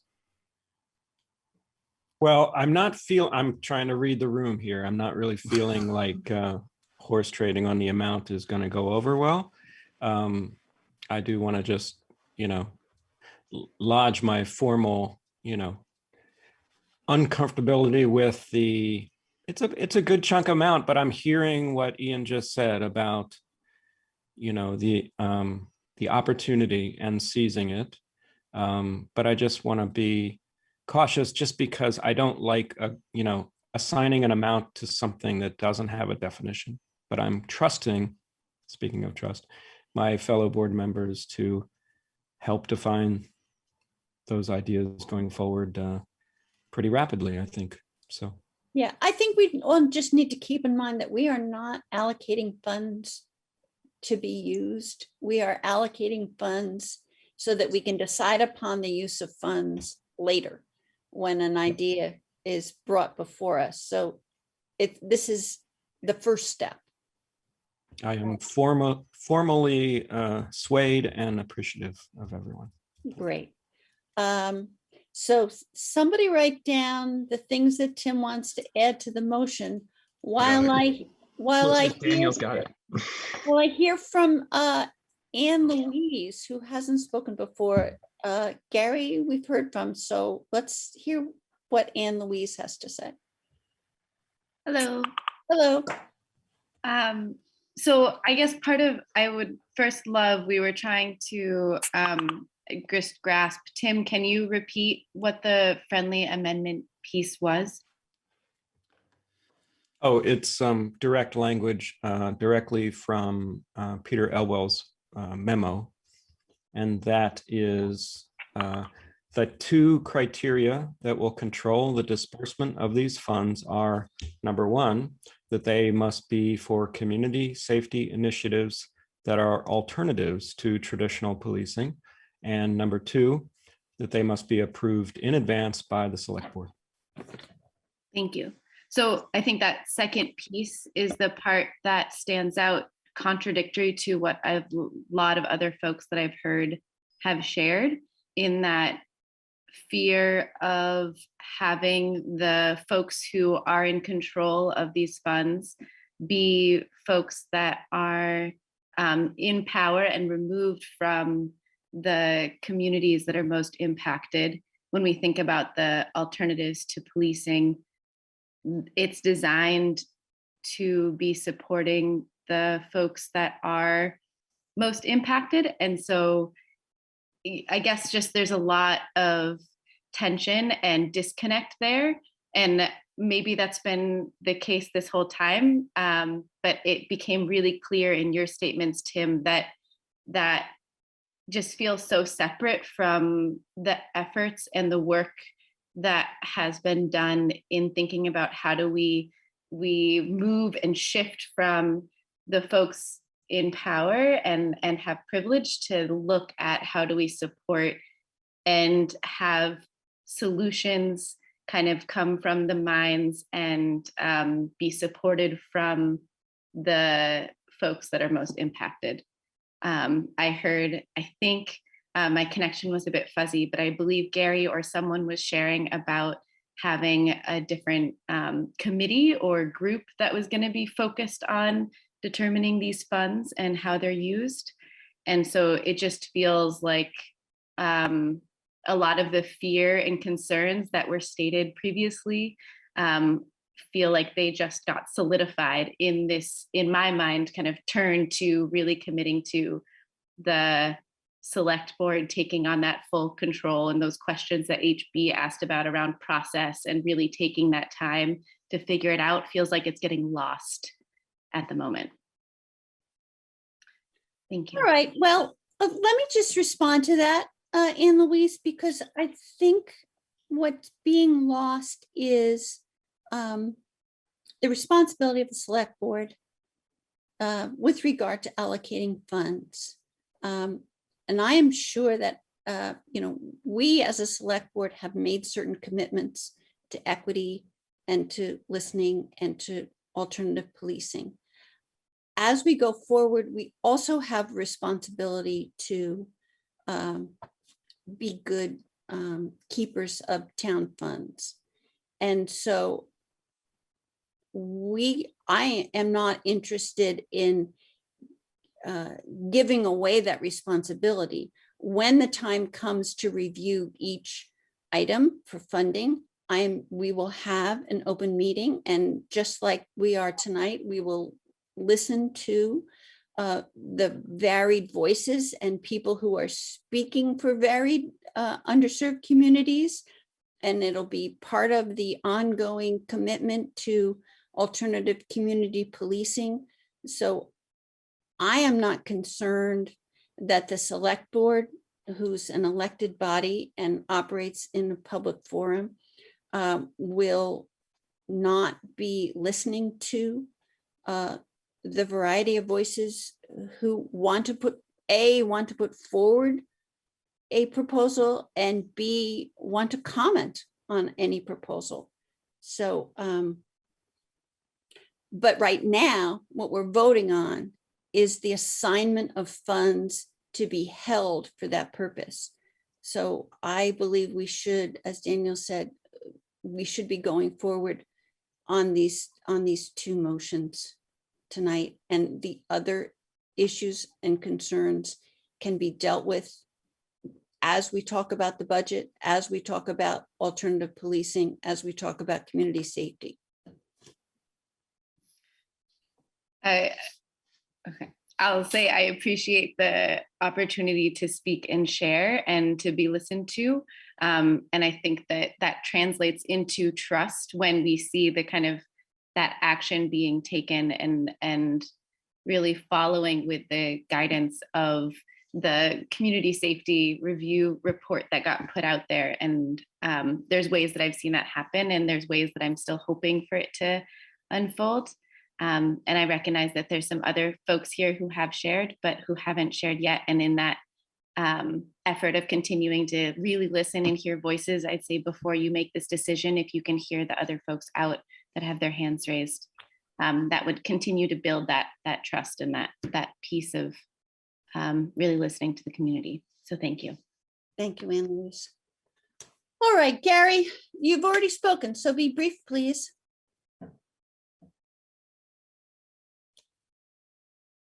And I will be brief, Madam Chair. First question for you, Madam Chair. Is this being recorded, this meeting tonight? Oh, you know, I don't think the second half, I don't see the red light. I haven't seen the first half either. Peter? Yeah, BCTV records CCTV is always recorded. every select board meeting. So every select board meeting for the last few decades is available on recording. Okay, so that's Oh, good yeah. clarification on I think that. Patrick explained that to me. I'm sorry, yeah. And we'll have minutes that will be approved and then oodles whatnot. and oodles, which is great. Kudos to the clerk And for bringing that up. Absolutely. Also, I guess you pretty much answered my question, I guess, Tim. Thank you, Tim, about that. I was going to suggest to see if this is something, because I know most articles and proposals for funding goes to RTM in March, and I didn't know. I just not that cleared that up. I guess this is something that makes the select board makes this decision on, which is good to know. And I missed the other part, Tim, about the cannabis thing. I wanted to ask you a question about that, but that's a whole separate tabling. RTM still approves, It's a budget. the budget. Okay. So, but they Oh, don't get okay. involved in the nitty gritty. Oh, okay. It's good Sorry, clarification. All right. And I guess with Peter and with the board also, I guess that there was just a language I mentioned, not saying it had to be incorporated, but just a thought that maybe that could be inclusive with that also having an advisory committee, an oversight committee, and how this navigates, because this is uncharted waters for many of us. And we'll all need probably rest easy and know a lot easier how this is going through. And also, I was just wondering, if possible, I thought maybe I didn't know if the police chief was going to be here tonight to talk in regards to that. So this, because a lot of people want to have justification. I'm sure anybody does, large amounts of money and how it's being dispersed and where it's being allocated. And I'm sure we all do whenever we see a bill or whatever. But I didn't know if the Chief Hardy was here tonight to ask her to speak with her, or there's going to be a forum with her, the reasons of why they see fit that this large amount of money should be given to the police force. And You mean Yes, that you mean the salary? Peter, you want to respond? yes. Oh, the salary. I'd like to note that Chief Hardy is in the meeting if you want to hear from Chief Hardy, but Absolutely. but to the points that you're making, Gary, specifically about the allocation of the money, and then more broadly to the entire discussion about select board authority and how decisions will be made. In the absence of taking an action to create the fund and allocate some money to it, the fund doesn't exist. And so the money would sit in the police department's budget. What's proposed tonight is to allocate $200,000 that began as money in the police department's budget and would be set aside for this fund.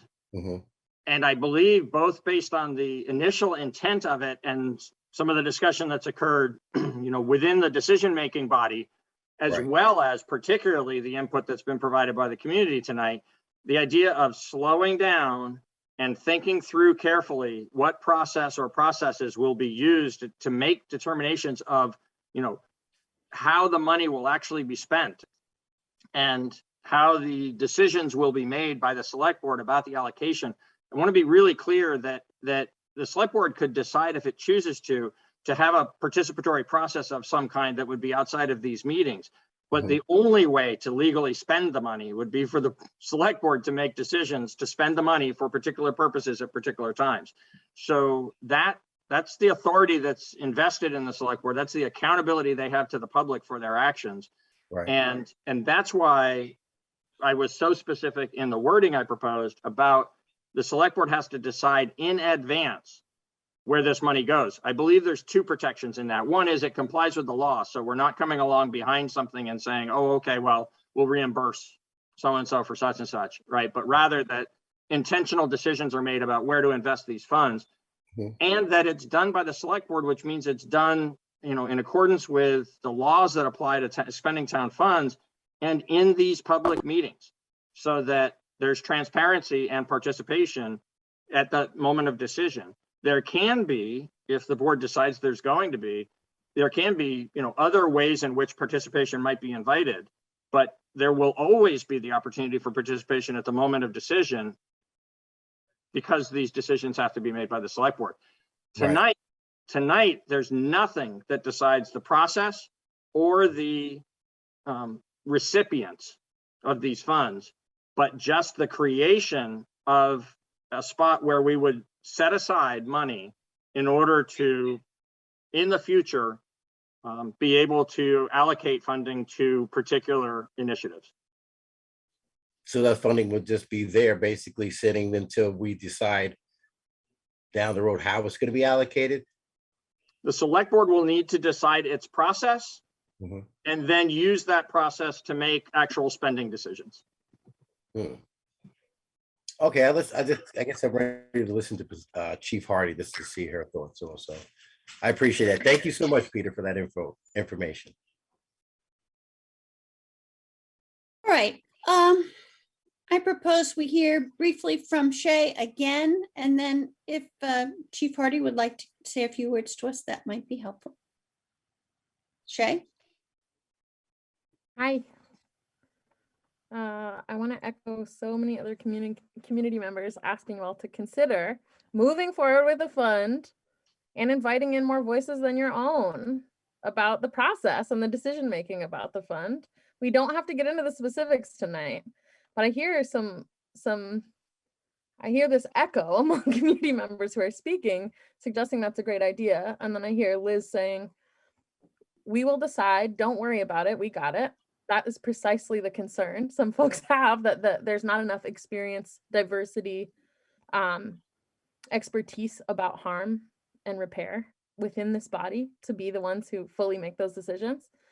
And lastly, I wanted to respond to Tim by saying, it is surprising to me that you cannot imagine why anyone would have a concern about the police accessing an alternative to policing fund. That's surprising to me, given the 300 pages of information that we gave you last year. And I'm only responding because you were responding to me by name. I'm not saying that you all will make the decision that you make about whether or not the police can access this fund, just like the way anyone else can access this fund. I propose a process to help you all be created later. Go fund, have any process or any rubric about how that gets happened, so it's not just at the whim of folks who are not the most experienced, the most expert in this work, and open yourself to the idea that the police in this community have specifically seriously harmed some people in this community who are living here right now severely. So the idea that when one cannot imagine why anyone would have a concern about the police. I never said that. I never said that, Shay. Fund is very surprising to me. Never said that. I can't imagine that, but thank you. I apologize if I misheard. What I heard you say was, I can't imagine why anyone would oppose some of these ideas coming from the new police chief or the police department if they're good ideas. The ideas, absolutely, yes. Yeah. But the police will not be deciding what happens with these funds. That was my only point. Totally.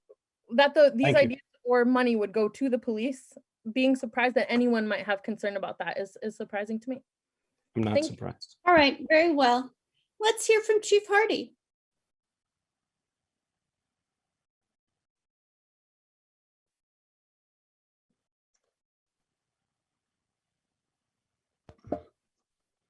Is Chief Hardy here, Peter? Yes, she's coming on now. Oh, great. We might have caught her off guard. Yes. No, I was waiting to come on. Can you hear me? Yes, we can, Chief Hardy. Thank you for joining us. Do you have Hello. comments to make about either of these two proposals? I will say this, you know, I have been meeting with Peter extensively on this, and I just know that, at least coming from me, that it was a really, I found it to be a good faith gesture.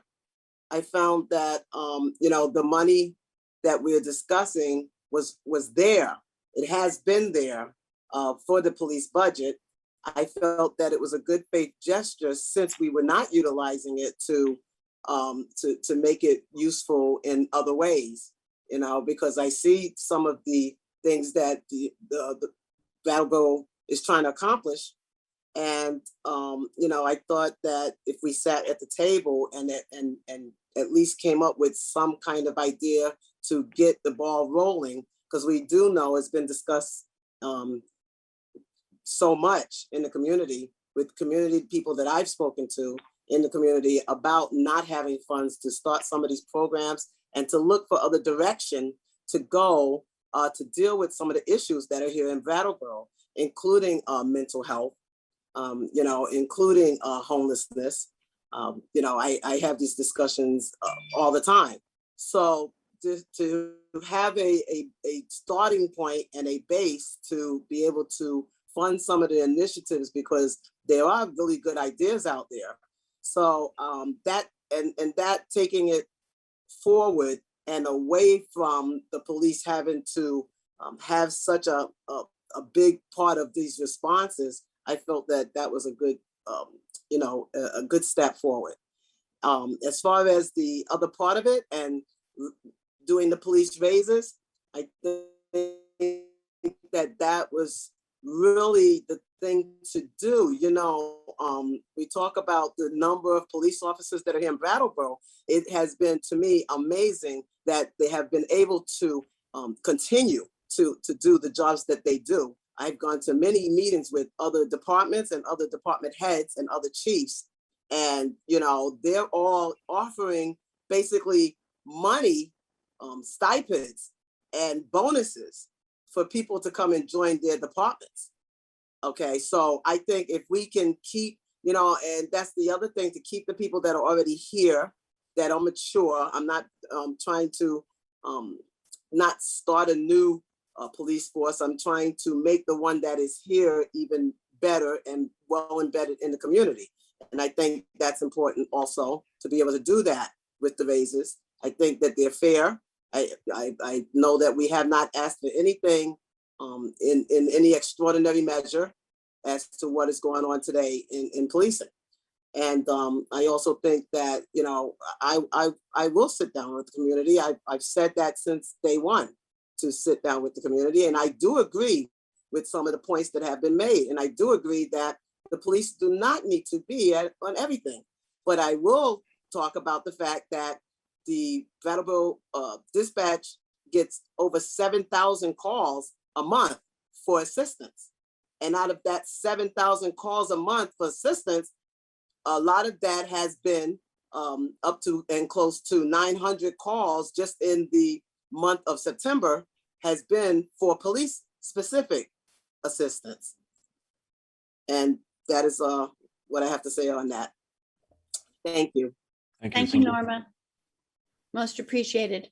All right, Select Board, are we ready to move and vote? Daniel? Yes, I am ready to provide two motions. I don't mind the discussion, and I do want to point out that the five of us were in favor of these two proposals at the beginning, and we are in favor of them at the end. And along the way, we all talked about it and got some input, and maybe that will color things in the months to come.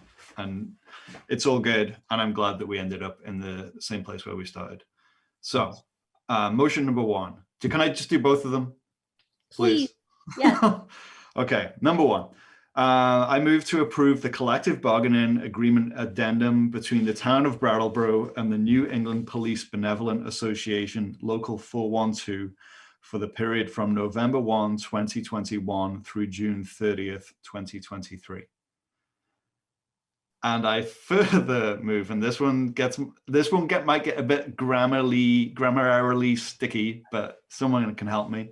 I move to establish a community safety fund in the initial amount of $200,000, which must be used for initiatives that are alternatives to traditional policing and must be approved in advance by the select board. Period. That sounds great, grammar and all. Thank you. Daniel has moved 2 items. First, to approve the collective bargaining agreement addendum between the town of Brattleboro and the New England Police Benevolent Association Local 412 for the period from November 1, 2021 through June 30th, 2023, and to establish a community safety fund in the initial amount of $200,000 to be used. They must be used for community safety initiatives that are alternatives to traditional policing, and they must be approved in advance by the select board.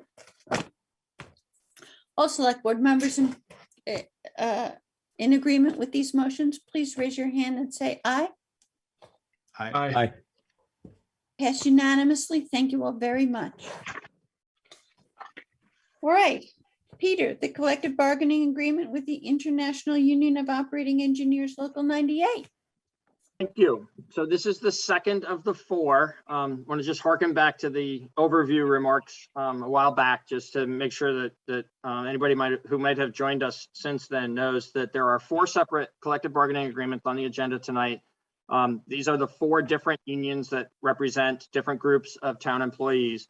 We've recently had negotiations regarding these agreements with each of these different groups of employees, and all 4 of the agreements have been ratified by the affected employees. So they're before the select board this evening for final approval. In the case of Local 98, I mentioned earlier that there were 2 of these bargaining units that we felt we had some unfinished business with that we should address while I am still town manager.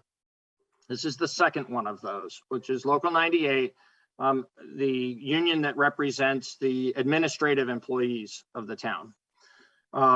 This is the only group of employees that at this time has no step system, meaning that each individual within this union is hired into a position at a rate of pay, and the only way they ever get raises throughout the course of their career is through the across-the-board pay increase that applies to all the members of the union that would happen on July 1st each year, usually in the amount that's roughly equivalent to inflation. Most often in recent years, 2%, sometimes a number different than that, depending on the particular circumstances.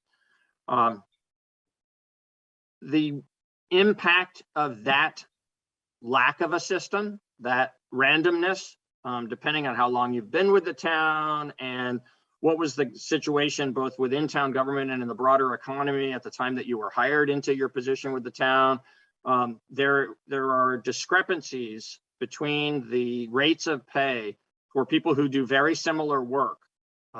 It is not an equitable system currently. It's actually not a system. It's a lack of a system that results in people being paid their own particular wage based on their own particular circumstances historically, not relevant to the work that they're doing today and the relationship of that work to the work that others do. So we recognized that needed to be addressed. We had a similar situation until just less than 3 years ago with the non-union employees of the town.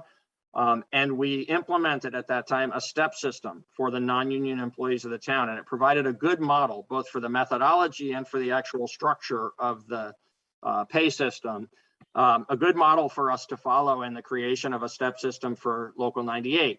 And we assured Local 98 at the time that in the next round of collective bargaining, which is coming up for these contracts that are expiring in this fiscal year, that we would create a step system, that we would have collective bargaining around the structure and details of that step system, but the town is committed to creating a step system so that each employee is in a system where the calibration of the salary ranges is done in a fair manner and a thoughtful manner that relates the responsibilities of a position and other characteristics of a position to the others, and groups employees, or groups, I should say, positions into position families, so that where you can distinguish between one level of work and another level of work that has either greater responsibility or greater risk or some other aspect to it that is justifies a higher wage, that we differentiate in the wages paid to those different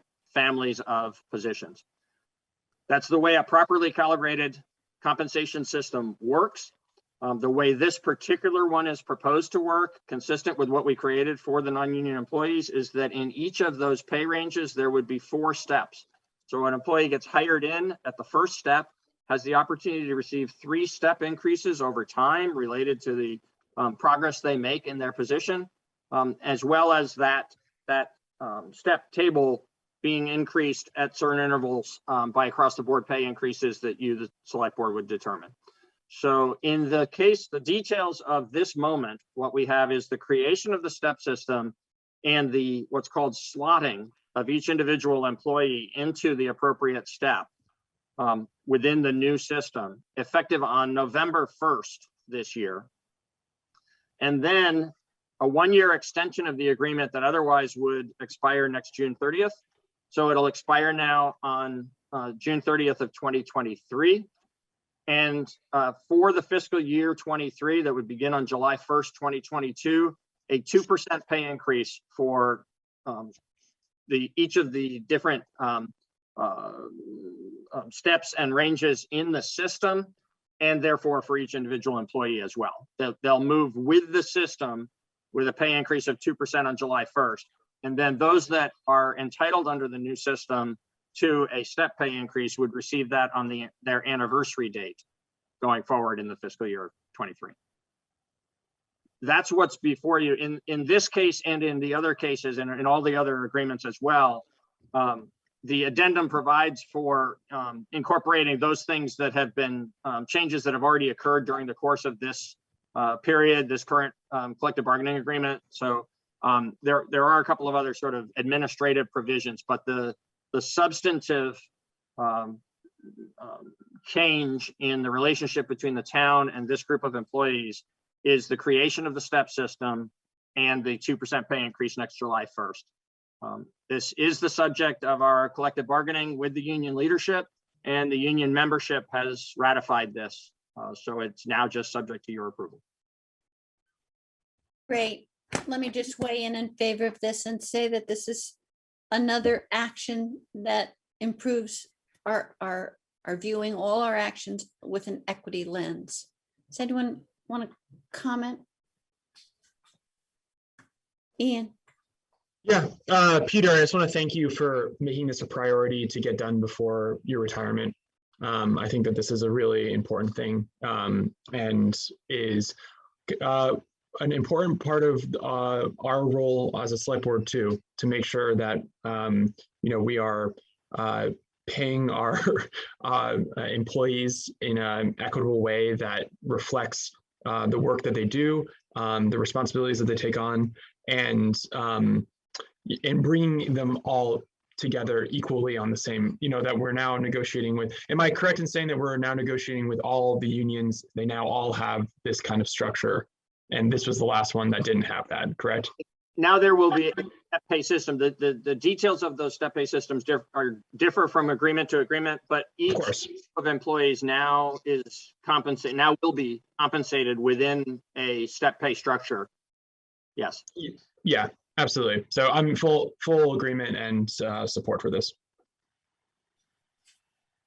Other select board members care to comment before we vote? I agree. Great. Okay, I see. Yes, Ian? Oh, do we have a hand? No, I have a motion unless someone else would like to make it. Great. Cool. Please share that with us.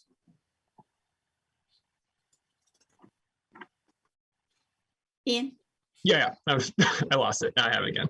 I move to approve the collective bargaining agreement addendum between the town of Brattleboro and the International Union of Operating Engineers, Local 98, for the period from November 1st, 2021 to June 30th, 2023. Great. Ian has moved to approve the collective bargaining agreement addendum between the town of Brattleboro and the International Union of Operating Engineers Local 98 for the period from November 1, 2021 to June 30th, 2023. All select board members in favor of this motion, please raise your hand and say aye. Aye. Okay, 5-0. Thank you very much. Peter, how about the Professional Firefighters Association? So as we were progressing with the discussions with the NEPBA and with Local 98 about the two items that we felt were especially urgent to address while I'm still town manager, we reached out to the firefighters union and to the steelworkers union that represents employees in our public works department and parks department. And we wanted them to know what was happening with the other two unions, moving items forward that would likely come to you this evening for action, and express a similar willingness and desire on the part of the town to, in what we expected to be simpler discussions and what were in fact simpler discussions, extend the current agreements with those unions also for an extra year. Excuse me a second. Okay. Sorry. To extend the agreements through fiscal year 23, addressing just matters of compensation. And in each case, the two remaining unions did say, yes, they would like to sit down with the town and have a collective bargaining process around just a pay increase for fiscal 23. We had those discussions. They were fruitful in both cases. We'll address steelworkers in a moment. In the case of the firefighters, in the course of our discussion, a nuance arose that we found to be both good for the union, good for the employees, therefore, and good for the department and the town more broadly in terms of just the proper implementation of the pay system that does exist, the step pay system that does exist in the fire department, which was that we have this unusual piece. It's actually similar to what I described earlier in the police department, where it was unusual there as well. This unusual characteristic in the fire department where there's a probationary pay for the first 6 months. Then while they're still on probation, the current system calls for a raise after 6 months, and then another raise after 1 year as they come off probation and become a full-time firefighter and continue on in their career with the town. Not that they haven't been a full-time firefighter, but when they stop being a probationary firefighter and move on in their career with the town. The upshot of that is that for a very small cost, the cost actually is $1,800 per firefighter, we can eliminate that oddity of a 6-month level of pay and then a second 6-month level of pay, both of which occur within a probationary period, and instead offer as the entry level pay for the position that second 6 month, the value of that second 6 month salary, which in the case of the firefighters is $3,600 higher than what we've been advertising for entry level firefighters. So there's a bit of a recruitment advantage there. But in addition to that, it's just a practical solution to this awkwardness of having these separate rates of pay during the one probationary period. And smoothing this out, again, has an impact of just $1,800 because it's a 6-month period of time for a value that's $3,600 higher on an annualized basis. It's just an $1,800 impact per firefighter. We think that's proper and good for the town. It's a better pay system this way. It is something that adds a recruitment advantage for us. It's something that the fire union was looking and asked the town to consider. So that change is being made in the structure of the agreement with the firefighters union, effective on November 1st, if you approve this tonight. And then next July 1st, the system will increase by 3% and each individual firefighter will receive a pay raise of 3%. Thank you, Peter. Again, that's all sounds very proper and equitable and fine, and I'm in favor. Are there any select board members who would like to speak on this issue?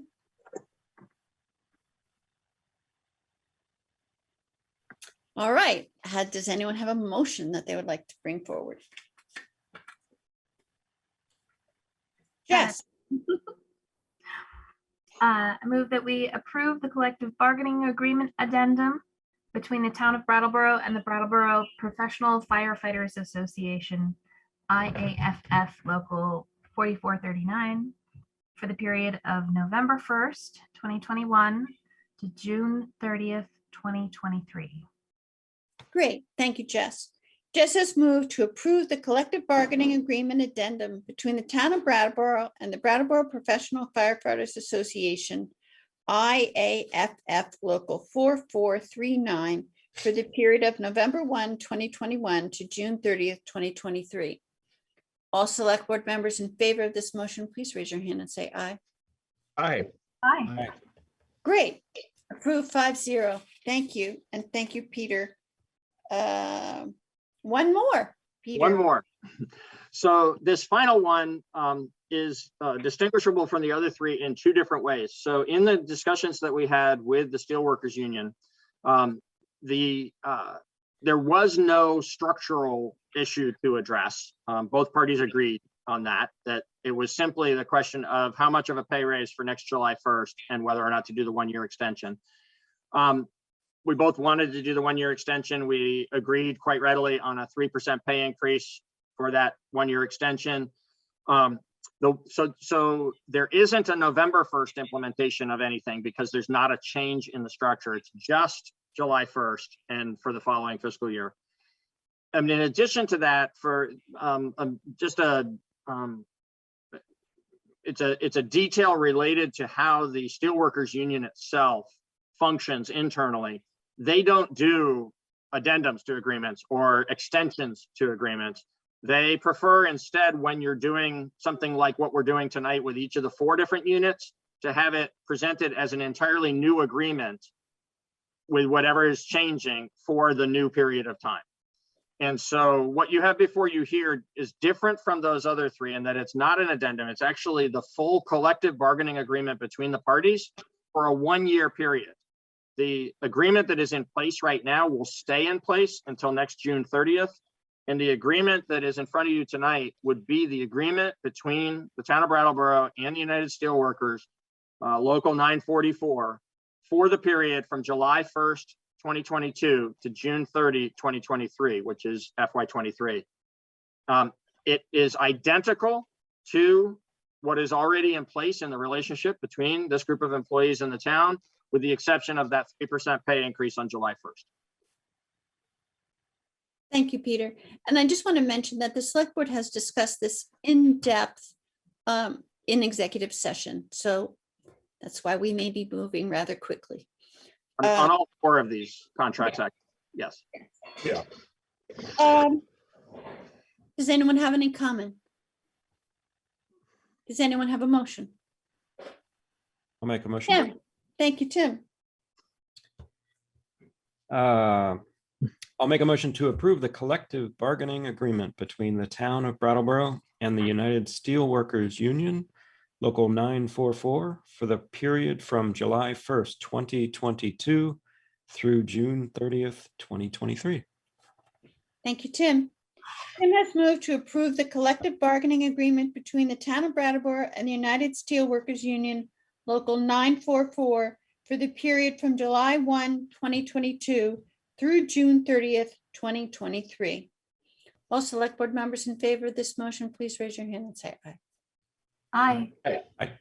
Thank you. Aye. Okay, that has passed 5-0 as well. Thank you, Peter. Moving right along, we have our sustainability update, and let me introduce Sue Fillion to introduce this topic. Hi, Sue.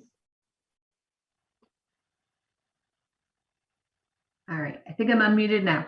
Yes, you are. Hi there.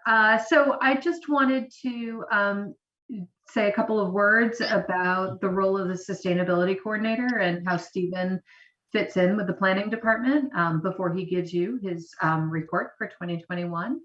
And so the sustainability coordinator has been a great addition to the planning department. As a department and as a field in general, planning is very interdisciplinary. We focus on a variety of issues such as infrastructure and livability. That includes transportation, housing, energy, stormwater, and the list can go on. And so this position, the sustainability coordinator, has been really important to the department. It's bringing in new projects, knowledge, and resources for all of the town. And some examples that Stephen will probably go into further depth that have been really valuable to our work and to the community include the revitalization of the Agricultural Advisory Committee, and you'll be seeing some work from them soon. Working on enhancing our trail system throughout the state of Vermont, using our outdoors and trails to help the economy has been a priority. And so Stephen has been able to put a lot of work and effort into that again, you'll be seeing some upcoming work on. And then building relationships such as with Efficiency Vermont, where he's brought opportunities to not only the town government, but also he's been, Efficiency Vermont has reached out to connect to other parts of the town, other communities, which he'll speak a little bit more to.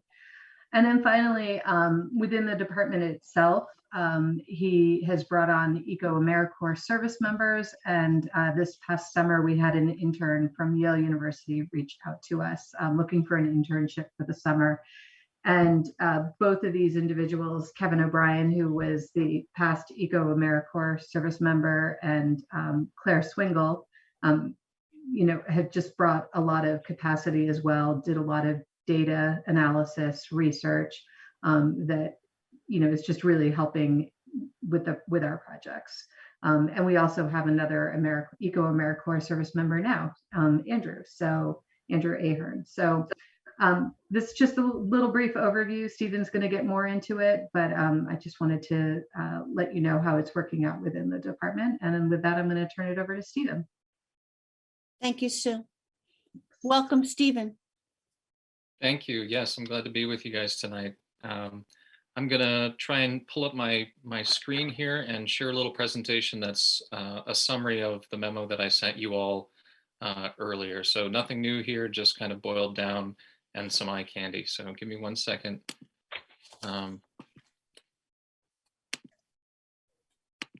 All right. Are you seeing a slideshow yet? Yes. Almost. You got to see some graphics.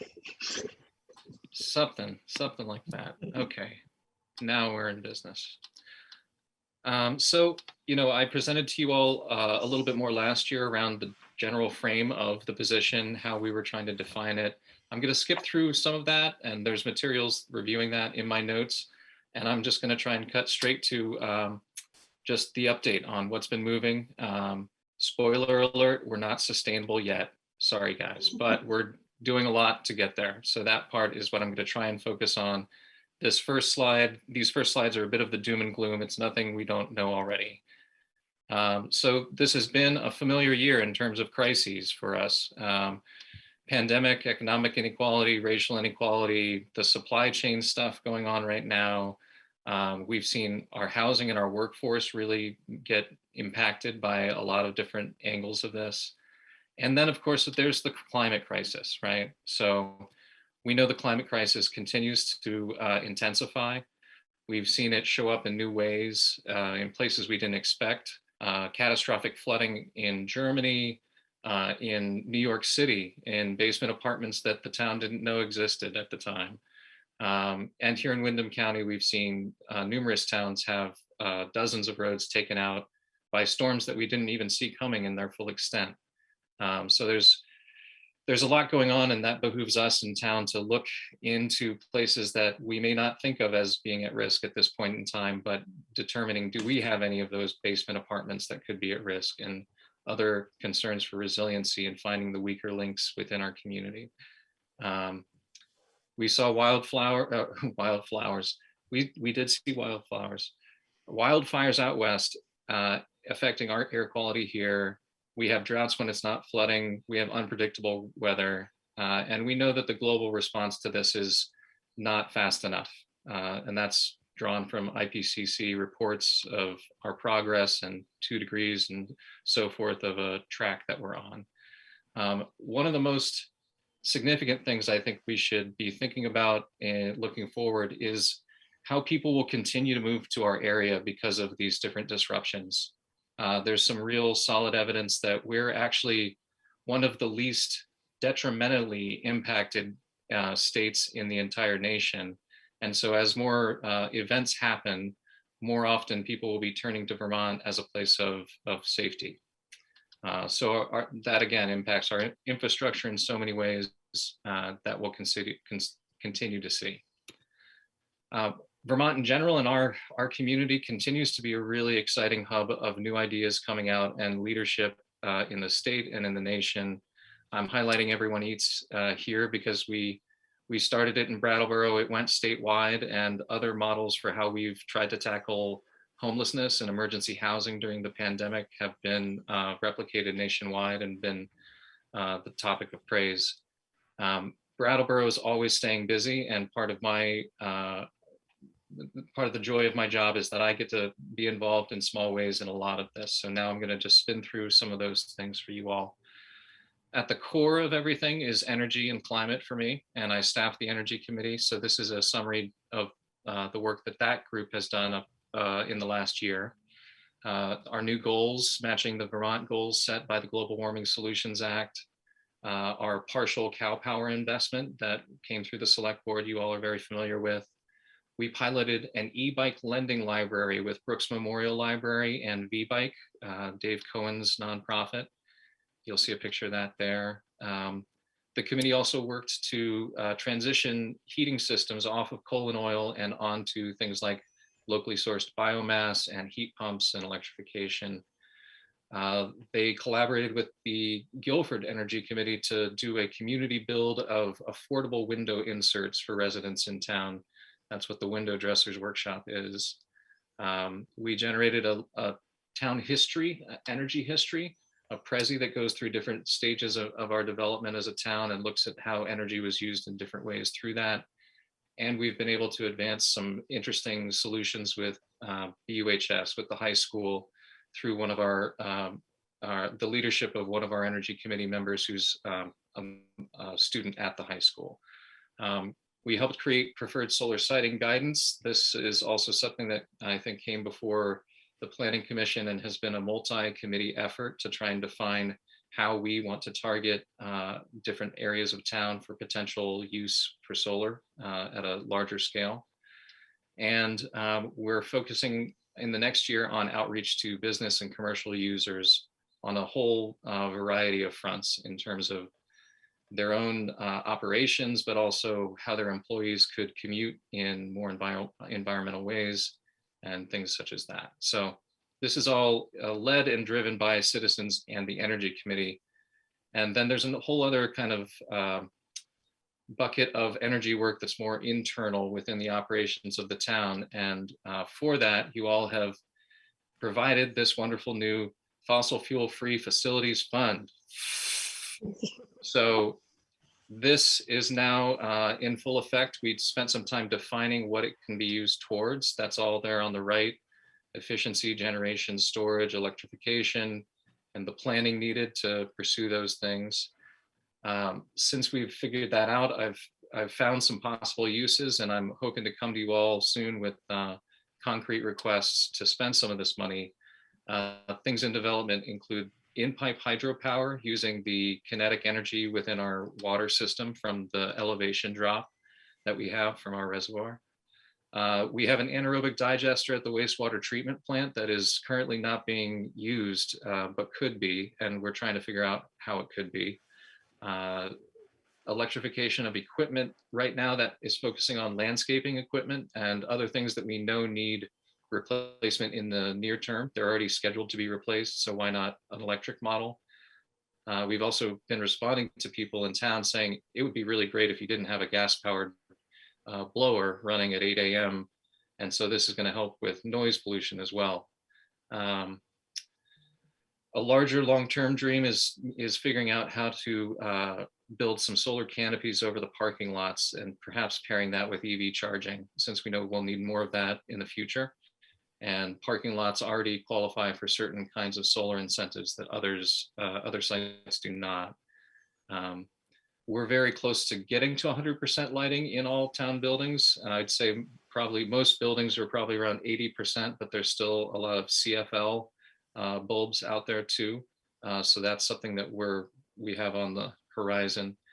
And after doing a walkthrough with Efficiency Vermont, we identified some minor envelope improvements we could make, as well as lighting and heating control improvements that could be made, but that's spread across a number of departments.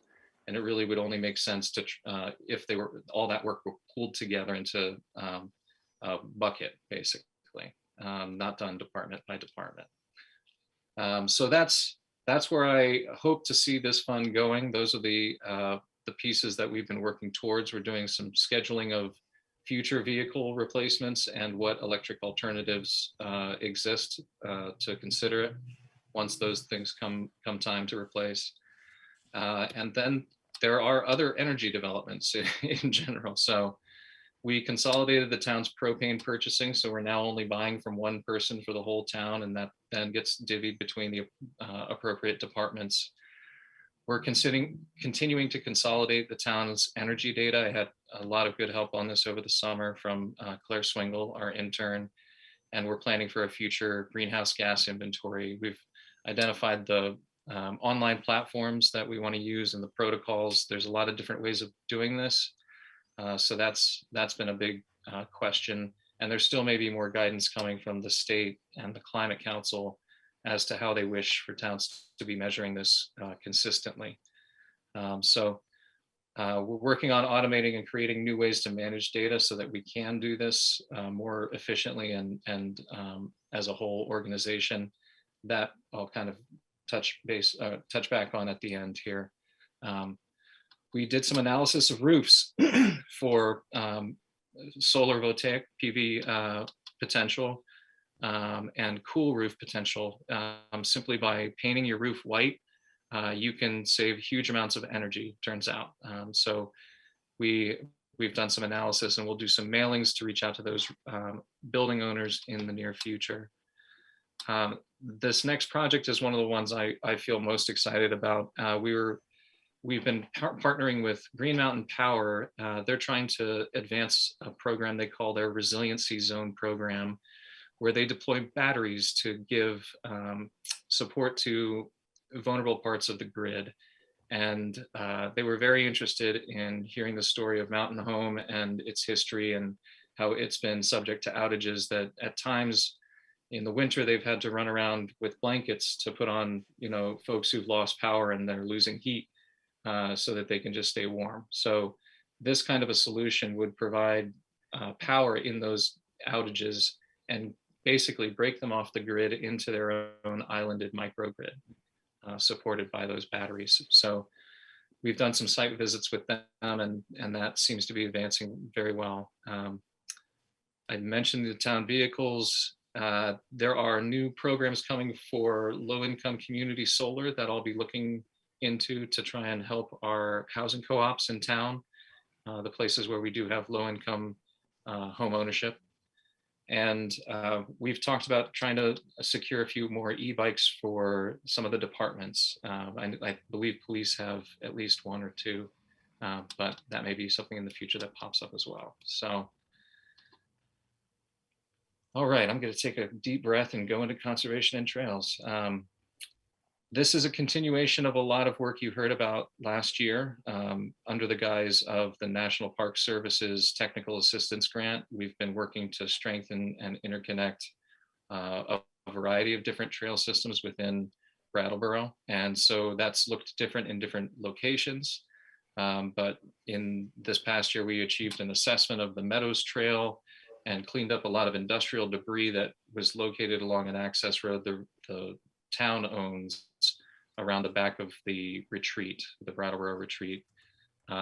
We're currently, and you'll hear back from me in about 2 weeks or a month, we are applying to a big pot of state money for a West River corridor trail grant effort that pulls together about 4 different organizations and should total about $100,000 of improvements and collective marketing of the West River Corridor as a outdoor rec destination. So more on that soon. We've purchased and are setting up tomorrow, in fact, new trail counters at the Winston, Prouty, and Delta campuses, which are ongoing, are continuing to pursue their master planning with housing and thoughts of trails included. We did a preliminary, very basic analysis of how much carbon our town forests absorb.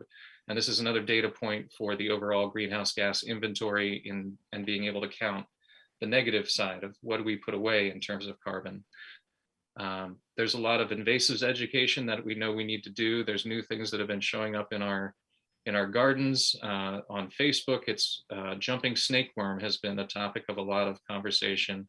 And that's one that we're partnering with the Wyndham Regional Commission to do some outreach around so people can identify and hopefully slow the spread. There's minor things that I've been able to pitch in on for water quality testing on our rivers and some assistance finding opportunities to plant trees. But a lot of it has been focused on trails and carbon. Transportation, I've mentioned the trails, I mentioned the e-bike lending library previously. The big aspiration right now that I've been building support for among a kind of group in the community is an old folks home idea. The idea that one of the best things that we could do to encourage biking and encourage healthy lifestyle is get kids a bike at this point after COVID. It's rather difficult to get a new bike, but everybody has a used bike sitting in a basement, in a garage, and Bellows Falls and other places have really defined a model for these bikes to get back into use. And beyond youth, a bike can change the life of someone coming out of incarceration, recovery, unemployment. It's one of the best ways I see to advance biking infrastructure and a culture of biking. So there's a lot of people who are very excited about that. And there's a lot of groups around town who have offered different resources, whether they are bikes themselves, as the police department is begging me to take. There's about 24 bicycles at the police impound cage that they've confiscated. They don't know what to do with. But also bike shops around town, and some of the schools are very eager to partner and see this thing happen. So that'll be an ongoing effort, an organizing effort, not a project that the town would lead or own in the end, but something that I can help coordinate and hopefully see come into being. This past year, we redrafted the Blue Cross Blue Shield Walker's Guide to Brattleboro, which is facilitated by the Brattleboro Coalition for Active Transport and a few others, Rise Vermont. We continue to coordinate with SEVT, with Southeastern Vermont Transit, on a microtransit study. So that bus you see in the picture, in a microtransit situation, the buses, for the most part, go away, and there's smaller vehicles like vans that can go right to your doorstep and pick you up and have an on-demand service, essentially like a group Uber, if you've ever done one of those. So they're mapping how that would work in our area, and that's ongoing currently. We know there's a lot more chargers for electric vehicles that need to appear in our community, so I'm helping to connect some of the incentives and awareness for the programs that are offered by GMP with businesses and others in the community. And I'll be a part of the potential bike ped master planning process that the Planning Commission right now is aspiring to pursue. Food and ag. There's been some really good things happening here, and part of what's most exciting to me is that some of it has become self-organizing. There is an independent group that's called the Brattleboro Food Sovereignty Working Group that is comprised of FoodWorks, Food Connects, Retreat Farm, the Food Bank, myself, Edible Brattleboro, Everyone Eats has been a part of the conversation, Nicole's Community Kitchen, but organizational network of food advocates who've done some real serious work interviewing eaters in the charitable food system to understand the obstacles and attitudes that they face when they're trying to access that kind of charitable food. So that's very exciting, and I'm continuing to support them. They wish to do more needs assessment from the eating side of things, and that really complements work that we've been able to do with the Agricultural Advisory Committee, which is focused really on the producers, on the farmers. So between the two groups, we've been surveying and interviewing both eaters and farmers this last year and really understanding what the challenges are for each. And I see these two groups working together in tandem in the future. They already attend one another's meetings, and it feels like a very productive collaboration. The library continues to be one of my favorite partners in crime. They just want to give everything away to everyone, which sounds great to me right now. And seeds and tools are what we're setting up this year. We established a seed bank and a tool library for cultivation of food and preparing it, preservation of food. That grant will be spent over the course of the year, and we should see a small structure pop up behind the library in the spring for that collection. There's also just continued support and expansion of school and community gardens. In the picture there, you see last Friday, we successfully built a community hoop house for edible Brattleboro, hosted by Retreat Farm, thanks to the labor of the Eco AmeriCorps cohort from Vermont, who came down to our area for a service day. So all of these pieces have been elements by which we've tried to make growing your own food accessible to more people. And we've continued to iterate the Growing Resilience campaign to encourage people who do grow some of their own food to donate that to the charitable food system.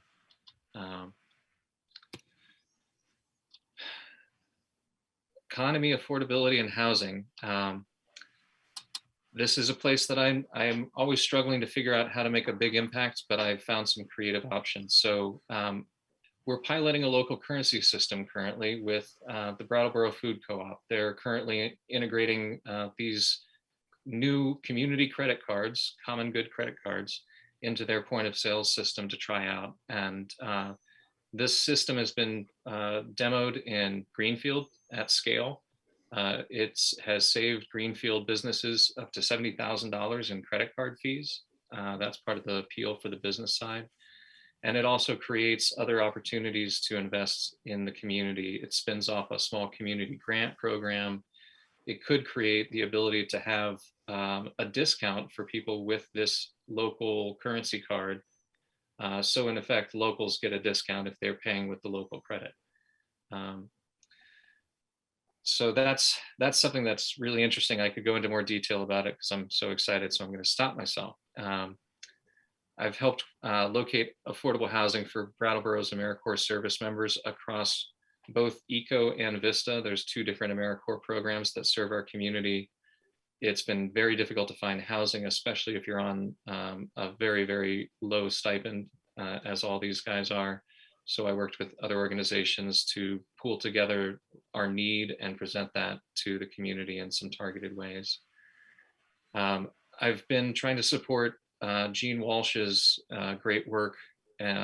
She's developed a nonprofit resource center at Brooks Memorial Library, and we're working to continue seeing that develop into supporting volunteers for nonprofits, board development, and ongoing support for grant writing and grant research.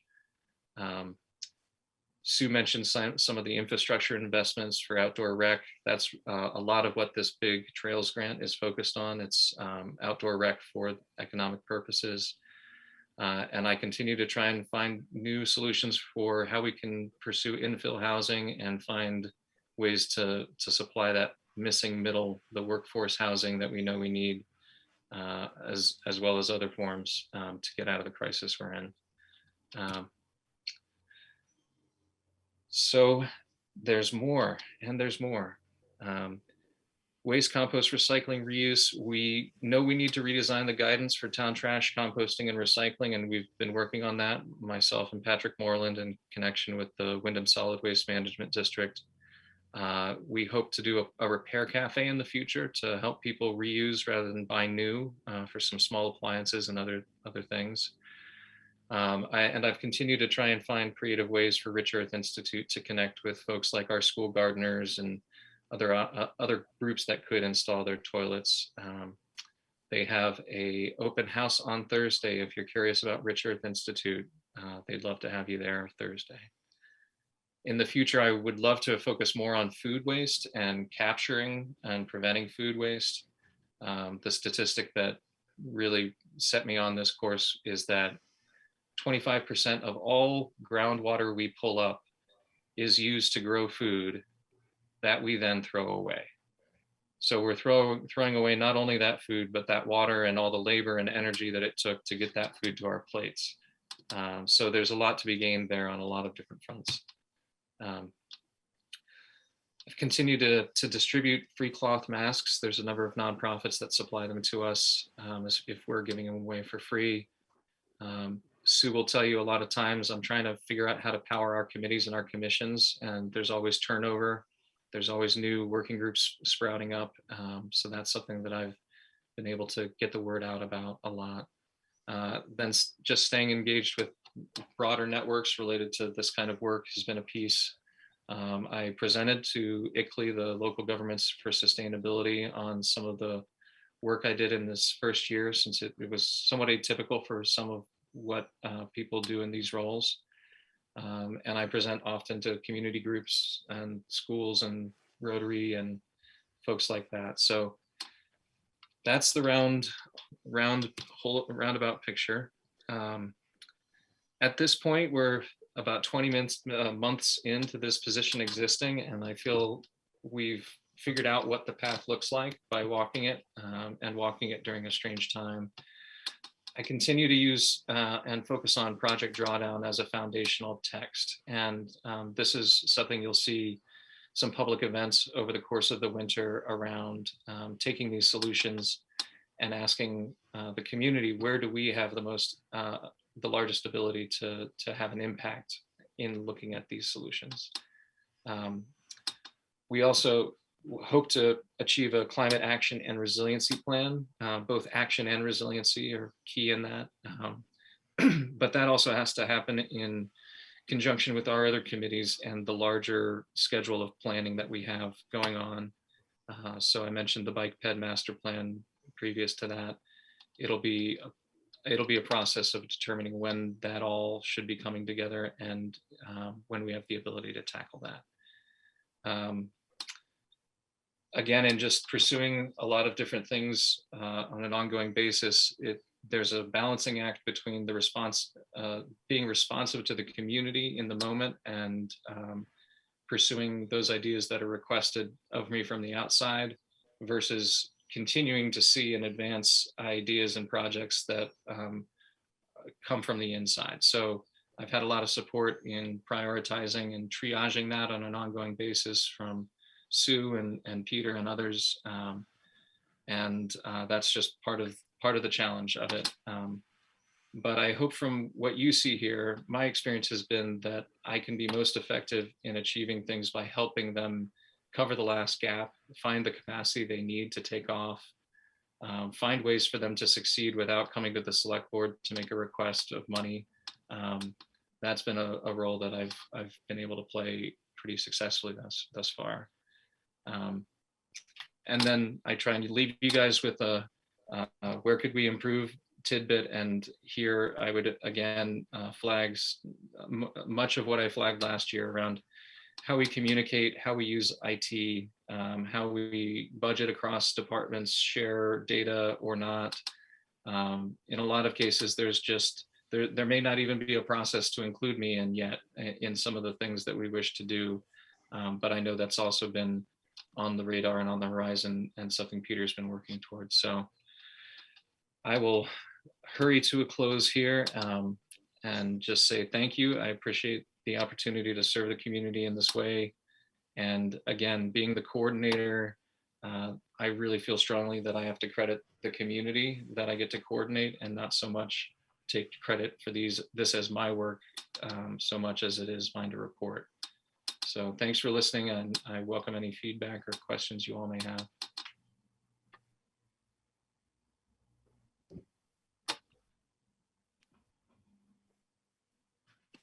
Well, Stephen, I just want to thank you. This is a tour de force a really wide-ranging display of good work, and I appreciate it. There are a couple things that, because of my interest in the topic, I just wanted to bring up, make sure that it's on your radar. One of them is in terms of resiliency, do you coordinate, or does Peter coordinate the cooling centers that would be required during significant heat waves that have been across the country, but also in Brattleboro? Is it something that who works It's on? not something I've been directly coordinating. It's something that we talk about and coordinate at the department head level in those meetings. That's the closest that I've come to being directly involved. But I have talked to other organizations in town about their interest or willingness to serve as resiliency hubs, additional space for people to shelter in place and be safe during extreme weather events. But I think the actual coordination has always happened through Peter. And he's nodding his head. So let me just remark that I think that's something that our community needs to have a firm understanding of where those resources are, so that when people need them, they know where to go. The other thing is that the floods in New York City this summer were, as you mentioned, basement apartments that the town was not aware of. And I wondered if you and Sue have a handle on that, whether that exists in Brattleboro, and are working with other town members to make sure that if evacuation is necessary, we know who to evacuate. Absolutely. It's hard to say that we know what we don't know, but I know that we are set on learning more, and that it's become a renewed part of our focus. And Sue may want to comment on that too. Yeah, I would add, we have, our flood program, our flood management program is really strong. So in terms of the floodplains, I think we do have a good handle on whether or not there's apartments. And I don't have a firm number. Brian and I have talked about it in the office. I know from my experience post-Irene, I was in some basements where there was a bedroom, not necessarily an apartment. I think pretty confident in the Frost Street area that it's utilities that are down there. So I think, between our rental registration and inspection program, and then, combing through our data, we can get a good handle on it. Probably not a firm number, but I think we feel pretty confident that there's not much of that activity going on, at least in the floodplain areas, put it that way. But we know stormwater can cause problems too. Thank you, Sue. And then two other things. Stephen, do you work with the CON group? Are you aware of their work? And Aware of their work. I haven't had a reason to work with them recently, but I know Guy Payne well. He and I get coffee. Good, great. And then the last thing I want to discuss is the SEVT. I hear you're working on them on that microbase program, but I have actually attended their last meeting, and I have some issues that can help make the bus service that is in Brattleboro better. And in terms, well, there's a couple of things. There's the ridership. There's an equity element that people in our community require bus service, and I want to make sure that it's available to them.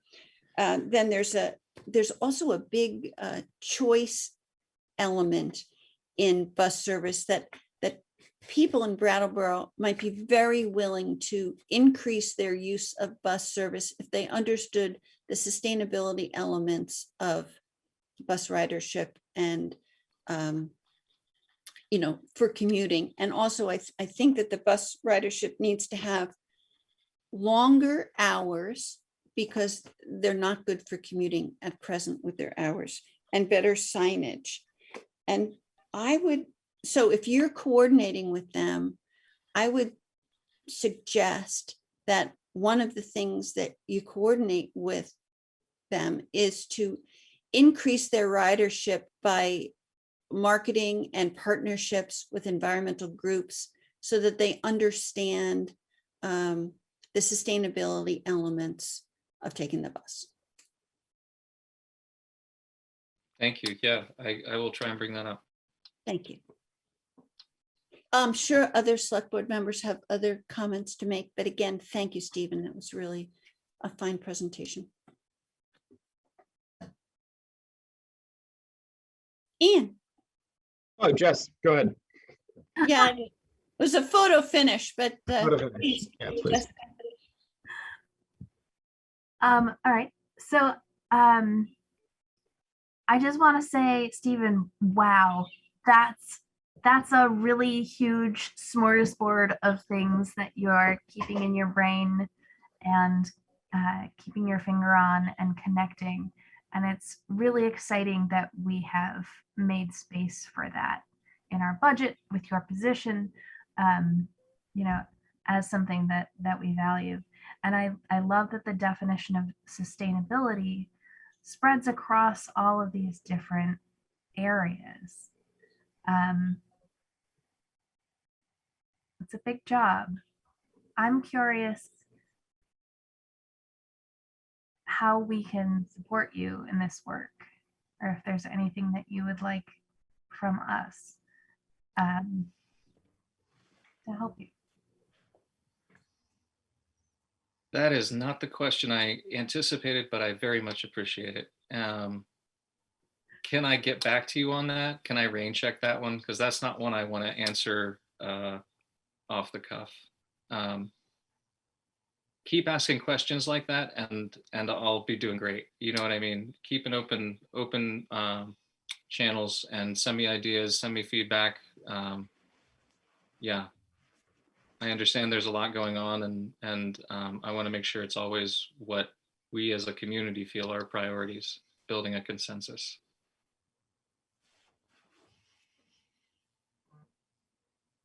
Okay, Ian.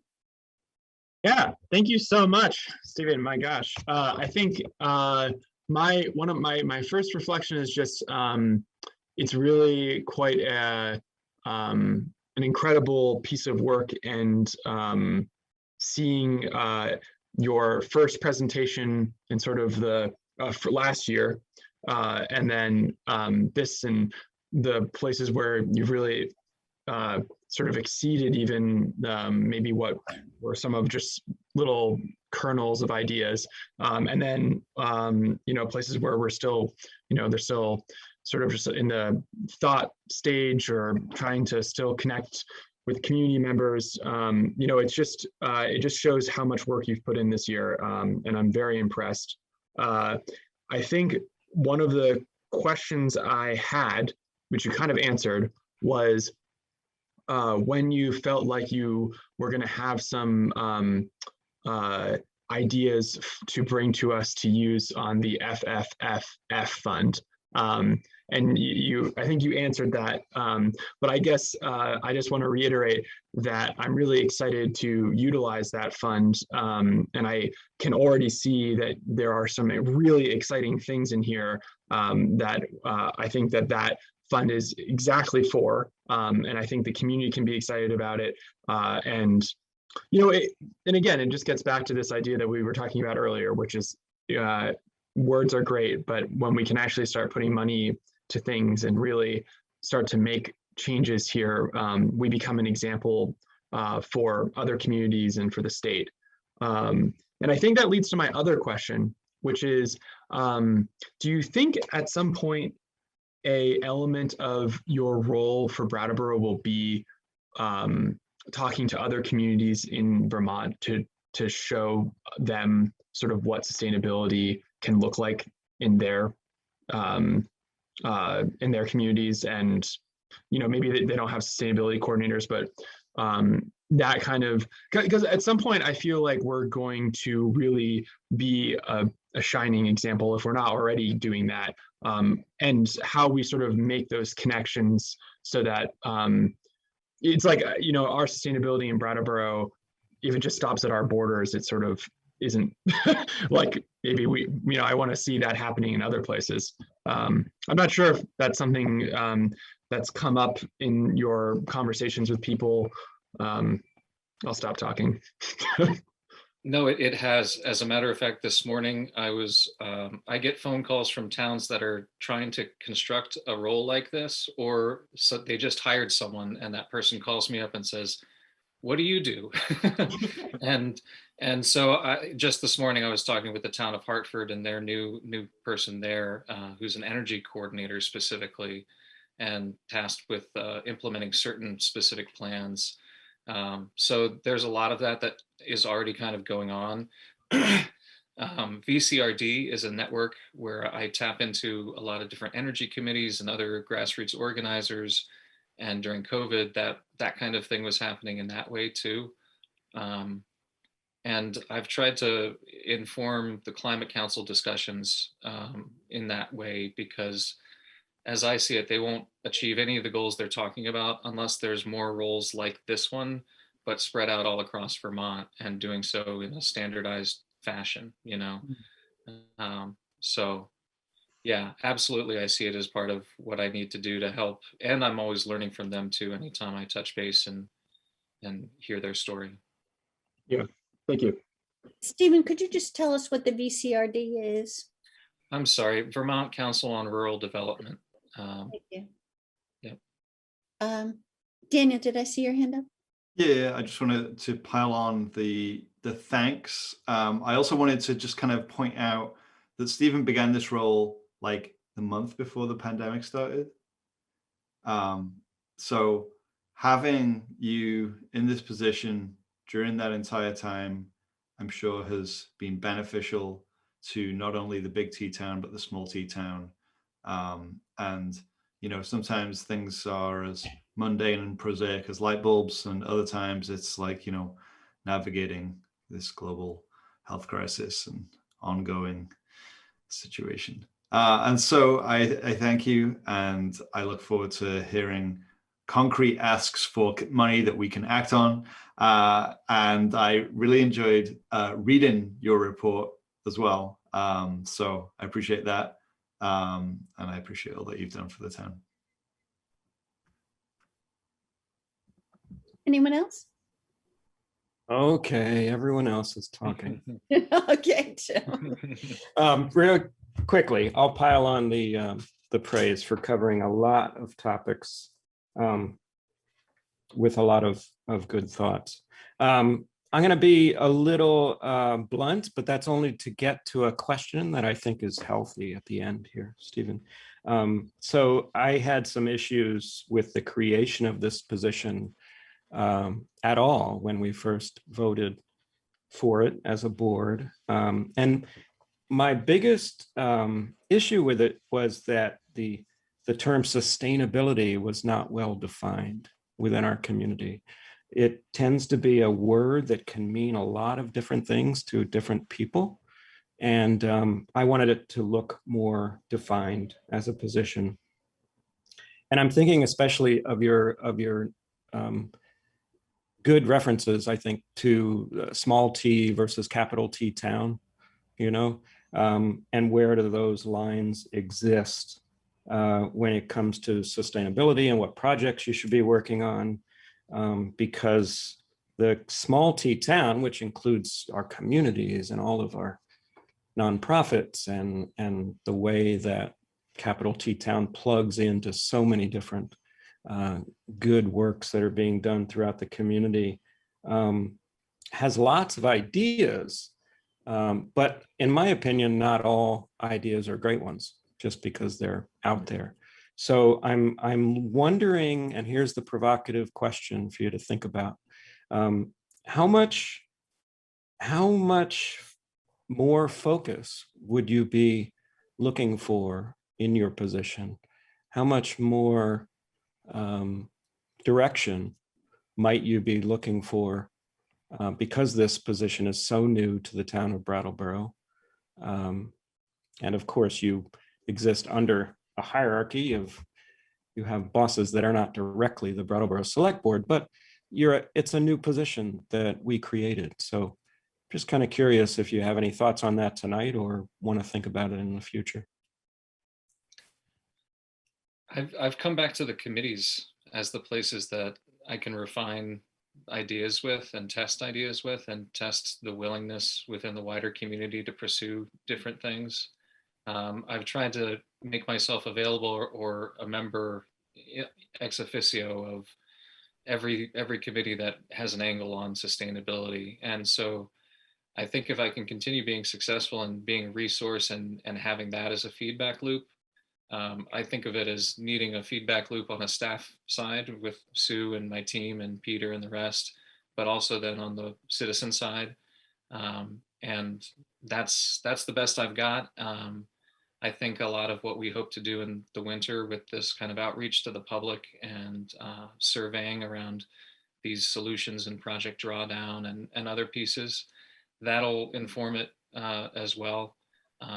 Basically, I see myself as being a part of different processes that are always going to help me engage the public and feel that out. And if ever there needs to be a kind of cut, fish or cut, fish or cut bait, something like that. Sue and Peter can help me decide when to really quit or definitively stop pursuing any particular idea if I'm feeling like I have that question. So when I say the format and the process has become clearer within my team and within the role, that's really what I mean. And it is that balance, again, the citizens in small T town and staff in big T town. Thanks. Great. Are there any more comments? And seeing none. Oh, Ian, there you are. Sorry, Stephen, I wanted to just acknowledge one other thing that I just really take to heart your portion of the written report on the ways to make sustainability more possible in our big T town and the focus on IT. And I just wanted to ask you one question, which was on the I had it highlighted and that's why I had missed it the first time. The idea so you're saying basically implementing the website's really important, but with it needs to be paired new internal systems for cross-departmental operations. Do you mean that as also being an IT issue or a separate issue that kind of just goes hand in hand with it? I'm just curious if it's something that could be addressed with the website discussion or if it's a separate thing. I think it's a separate thing, but the website can help. Having the right IT systems could help us exchange things more easily. And when I highlight that, I don't mean to point out that people aren't cooperating or being eager to collaborate. I'm pointing out the fact that all of our systems have developed over time, and a lot of departments figured out their own way to do their own thing. And then every department had figured out its own way to do its own thing. Mm-hmm. And so I'm just one of very few positions. I think myself, Sally, and then Patrick and Peter are really the four individuals within the town staff who are expected to really mix it up across all the departments. And so that's always a tricky thing to do when they've each developed in their own legacy ways. And having IT systems can just be a way to unite that. But you also need human systems to change as well with that. So I think it's an ongoing process, and we're aware of it, that it's a point of focus for the future. Great, thank you. Well, with that, let me thank you again, Stephen and Sue, for all your hard work and an excellent presentation. Thank you. I appreciate the time. Have a good evening. Thank you. All right, next is select board goals, annual select board goals. Let's ask Peter to introduce this topic for us. What's the matter? You know what I'm going to ask. Can this go to the next meeting? Oh, It's fine with me. I was actually going to ask it before we even got the sustainability coordinators thing, but I feel the same way as Daniel. Okay, I hear someone or several people crying uncle, and I think we have to acknowledge that. I don't have the cultural reference. You need to explain what it means. Oh, well, that means you've had enough. Oh, okay. And I quite agree. And of course, I do have one more thing that I want to bring up, but Exactly. That's why I'm asking to move this. So Peter, can you move this for us until our next meeting? Absolutely. And then we can have a thorough accounting. Yeah, I think I'm happy to sit and have this full conversation now, but to give it the time it deserves, I think with more fresh, minds, it's worth pushing it off. Yeah, I'm sure Tim's head is in a total fog at this point. So I appreciate all of everyone's attention and happy to do that. So I just have, I want to bring up our next meeting and its location. And I just want to say that I'd like to take another vote. And because we have such a high rate of transmission, the governor was asked, because he had said that the rate was going to go down because of the Delta variant, and that's how it works. And it hasn't. And they asked him why. And he said, gosh, if I know. So here we are with numbers of COVID higher than they've ever been. Yet we're planning to have an in-person meeting, which we didn't have when there was an emergency, and the governor is loath to call this an emergency, but I see the benefit of us being in person rather than staring at each other to be less than the risk of any potential infection. So what do you think? Daniel? I hate Zoom so much. I'm so tired of sitting in this screen in this room. My chair is so uncomfortable. My room is not heated. I just want to be comfortable during these meetings, but it's fine. Those are minor things. I can live with them. If one of our board feels that meeting in person is an irresponsible, unsafe thing to do, I'm not gonna complain about that. I would much sooner we meet in person on November 2nd. But Liz, if you really don't want to, I'm not gonna force you to.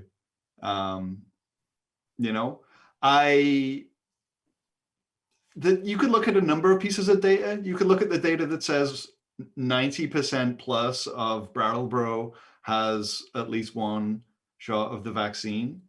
You could look at another piece of data that said there were 51 cases in Brattleboro in the last 2 weeks, and that was more than the previous 2 weeks.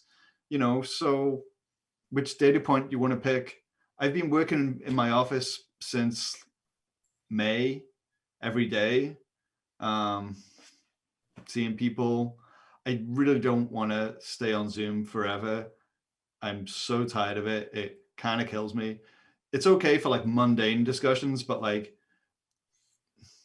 some of the weightier stuff, the intangible benefit of being in the room together is intangible, but it is a benefit. And it's really hard to communicate to the public why that matters and why it's important enough to want to change what we're doing. But that's how I feel about it. I'm happy to go with the flow. It's not the most important thing in the world. But I just hate it on Zoom. Anyone else? Have we talked about, the proposal for the fire station? Could someone? Yeah, Peter has presented a very fine plan. So Peter, tell us. I just want to hear the idea a little bit, because it's kind of a new one to most listeners, viewers, I'm sure. Sure. So 2 weeks ago, the select board asked me to put together a plan to resume in-person meetings on November 2nd. I believe targeting that date in large part because it will be the night when the overview of the proposed budget happens, and we move on into meeting every Tuesday night for several weeks to review that budget. And there was some difference of opinion among you, but the majority, and I'd say my recollection is strong majority, preferred to meet in person and asked that I prepare a plan for that and put it on the consent. If you all felt comfortable with the plan, you wouldn't have to discuss it further. We could just have that be the plan. I did that. The plan that is in the materials for this meeting proposes having the meeting at the Central Fire Rescue Station and meeting there until further notice instead of in the select board room for two primary reasons. One is that the room is slightly larger and more flexible. It's a big open space, a big rectangle of a space that allows us a little more flexibility in how we set up the room, stay somewhat distanced from each other, but still have a, not be overly constrained for the capacity of the room.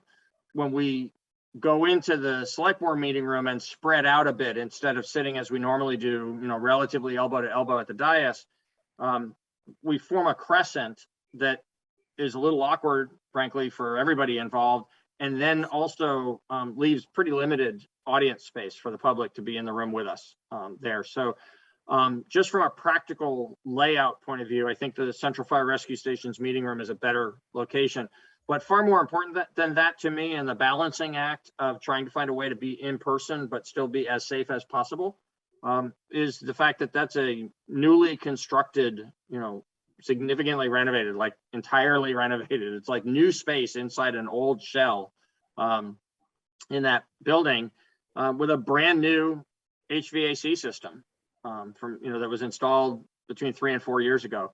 So from an airflow point of view, we've all learned, among the many things that we've learned in this last year and a half, the importance of air circulation for indoor spaces. And it's pretty poor in the select board meeting room when you're going to be in there for hours at a time together.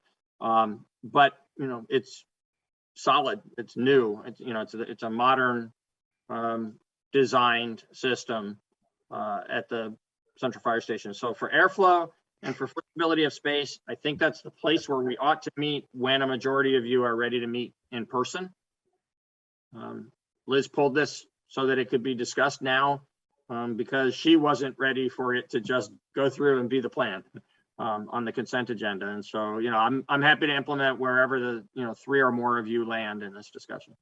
And I think it's a great plan for when we're ready. But I'm just not sure with the numbers that exist in Vermont right now that our next meeting is the time to begin. And I would like, to hear from everyone, have a vote and see whether they think our next meeting is the time for us to be in person. Go ahead. Jessica? Curious, if we don't decide to meet in person for the next meeting, can the fire station meeting room still be the public participation room for the meeting if folks want to be there in person? I don't see why not. Peter? Yeah, so what I would say to that is yes, it can be, because we've reserved it for every Tuesday night on into the future. And a shout out to Lenny and Chuck, Chief Len Howard and Assistant Chief Chuck here, who immediately rose to this occasion and saw the benefit of being in that space as compared to the select board meeting room and said, yes, sure, well, we can accommodate this. We can make it work so that this becomes, a prominent public meeting room. So yes, the answer is it certainly can be used that way. I think it's less essential to have that space be the physical location when we're getting so few people using the physical location. So If your decision is to stay primarily on Zoom and to encourage the public to participate on Zoom, but we make available a physical location because frankly, we have to under the law, and a few people over the past few months have chosen to do that. I think it's an either or kind of situation, honestly, as to which location it is. If this group of people, the 6 of us, and members of the public are going to be meeting together in a space and kind of filling up the room, then I think it's important for us to be at the Central Fire Station instead of at the Municipal Center. Tim. Observation and a question. The observation would be, I think taking a vote kind of makes it weird. Going after what sort of Daniel says is that if one of us is super uncomfortable, That's just how I feel about it. That's not. No, but I mean, I kind of agree. Like it's kind of like weird to outvote somebody on someone's sense of safety, right? I think. But what, Liz, I'm just curious, what's your bar? Like, because we nationally, everything's heading downward pretty steadily. Here, we've got this weird like spike going on. I doubt it's going to continue long, but I could be wrong. So where's your bar? Like, do you have one or? I don't know, but it occurred to me, and the reason that I pulled it is, these are the highest numbers that Vermont has ever had. And so I just don't think it's the right time for us to say, let's go back into an enclosed space for 4 or 5 hours. So, I would just like to revisit it and wait for the community spread to be reduced. I'm open to suggestions as to when that is. I just don't think it's our very next meeting. Can someone remind me, do we have a meeting right after? Is it every week starting? Every week starting November 6th? 2nd. So, yes. All through November. Forward to it. All through November, every Tuesday. And then for 3 of the 4 Tuesdays in December, we have a combination of regular meetings and special meetings regarding budget. Ian? Okay, so here's my proposal. Well, I think 2 points. One, I hear you, Liz. I hear you, Daniel, and I hear Tim on, I don't really want to vote on a safety issue. And Jess, I think it's actually a great idea to maybe move it into the, I don't know, I guess we can talk about it more, but I also like the idea of putting the public there, even if we're not there, because then people can get used to it being there when we go back. So there's the only other thought about that is, and this is just completely from a logistical point of view, is like, if Patrick's basically the only one there and he's sort of working the system, is it a lot easier for him when he's in the municipal center because he's like near his office and he can access the stuff, and if there's no one using it, then there's that kind of level, like weighing that. Yeah. May I give a quick answer to that? Please. Yeah. I don't think that should 100% drive your decision, but the answer is unequivocally yes, it is more convenient for Patrick, and yes, it is more convenient for BCTV. Yeah. Both of whom can handle the inconvenience of going down to the fire station because of what a benefit that provides if we're going to go there as a group. Yeah. Okay. So I think then in that case, the only other thing I want to bring up is, as far as we're just talking about sort of the numbers being the highest they've ever been in Vermont, and I think that's just true, even like before when there was a state of emergency. The difference is also that a lot of people are vaccinated. Vaccinations make in most times make them a lot less severe. So they're not quite equivalent, like it's not an equivalent quite, but I am totally fine with not going back to being in person, but because of that difference, I want it to be on the agenda every single time. So I literally want us to have a conversation. You know, we can put it on the consent agenda, one of us can pull it off, or it can just be on the agenda. But because it's not the same, and because of vaccinations and because of boosters and all of this, it's such a progressing, changing field. We're just gonna have to talk about it. I agree with Daniel. It's very important that we get back to being in person when we can. So I'm willing to take the time to just talk about it. Great. Daniel? Yes, please, to Ian's request for having it on the agenda. Great. On the regular. I'm also like, I'm around more people than you every day. And like, that's a risk that I feel comfortable with. We all have different comfort levels around risk. And it feels very incongruous to me that like this part of my life, because in this virtual space and everything else is occurring as normal. And you know, I mean, I'm not concerned about my personal safety. I'm concerned about community safety, and I'm concerned about people who have young people and old people that they deal with who either are not vaccinated or are more vulnerable. And I just don't think that we want to put the community at risk. So I really, really appreciate everybody's serious consideration of this matter and their thoughtfulness. And I would like to just continue as we have for this next meeting, and we'll put it on the agenda every time and continue the discussion. Watch the numbers. Yeah. Which number? Thank you. All the numbers. You know, yeah. That's the trouble. That's the trouble. Like, absolutely, you're touching on the right thing. Yeah. I think we should just also be cognizant that we should speak for ourselves. Yes. Yeah. In that spirit, I just want to put out there the number that I like for myself and for my comfort is that community transmission over the last 2 weeks number. Yeah.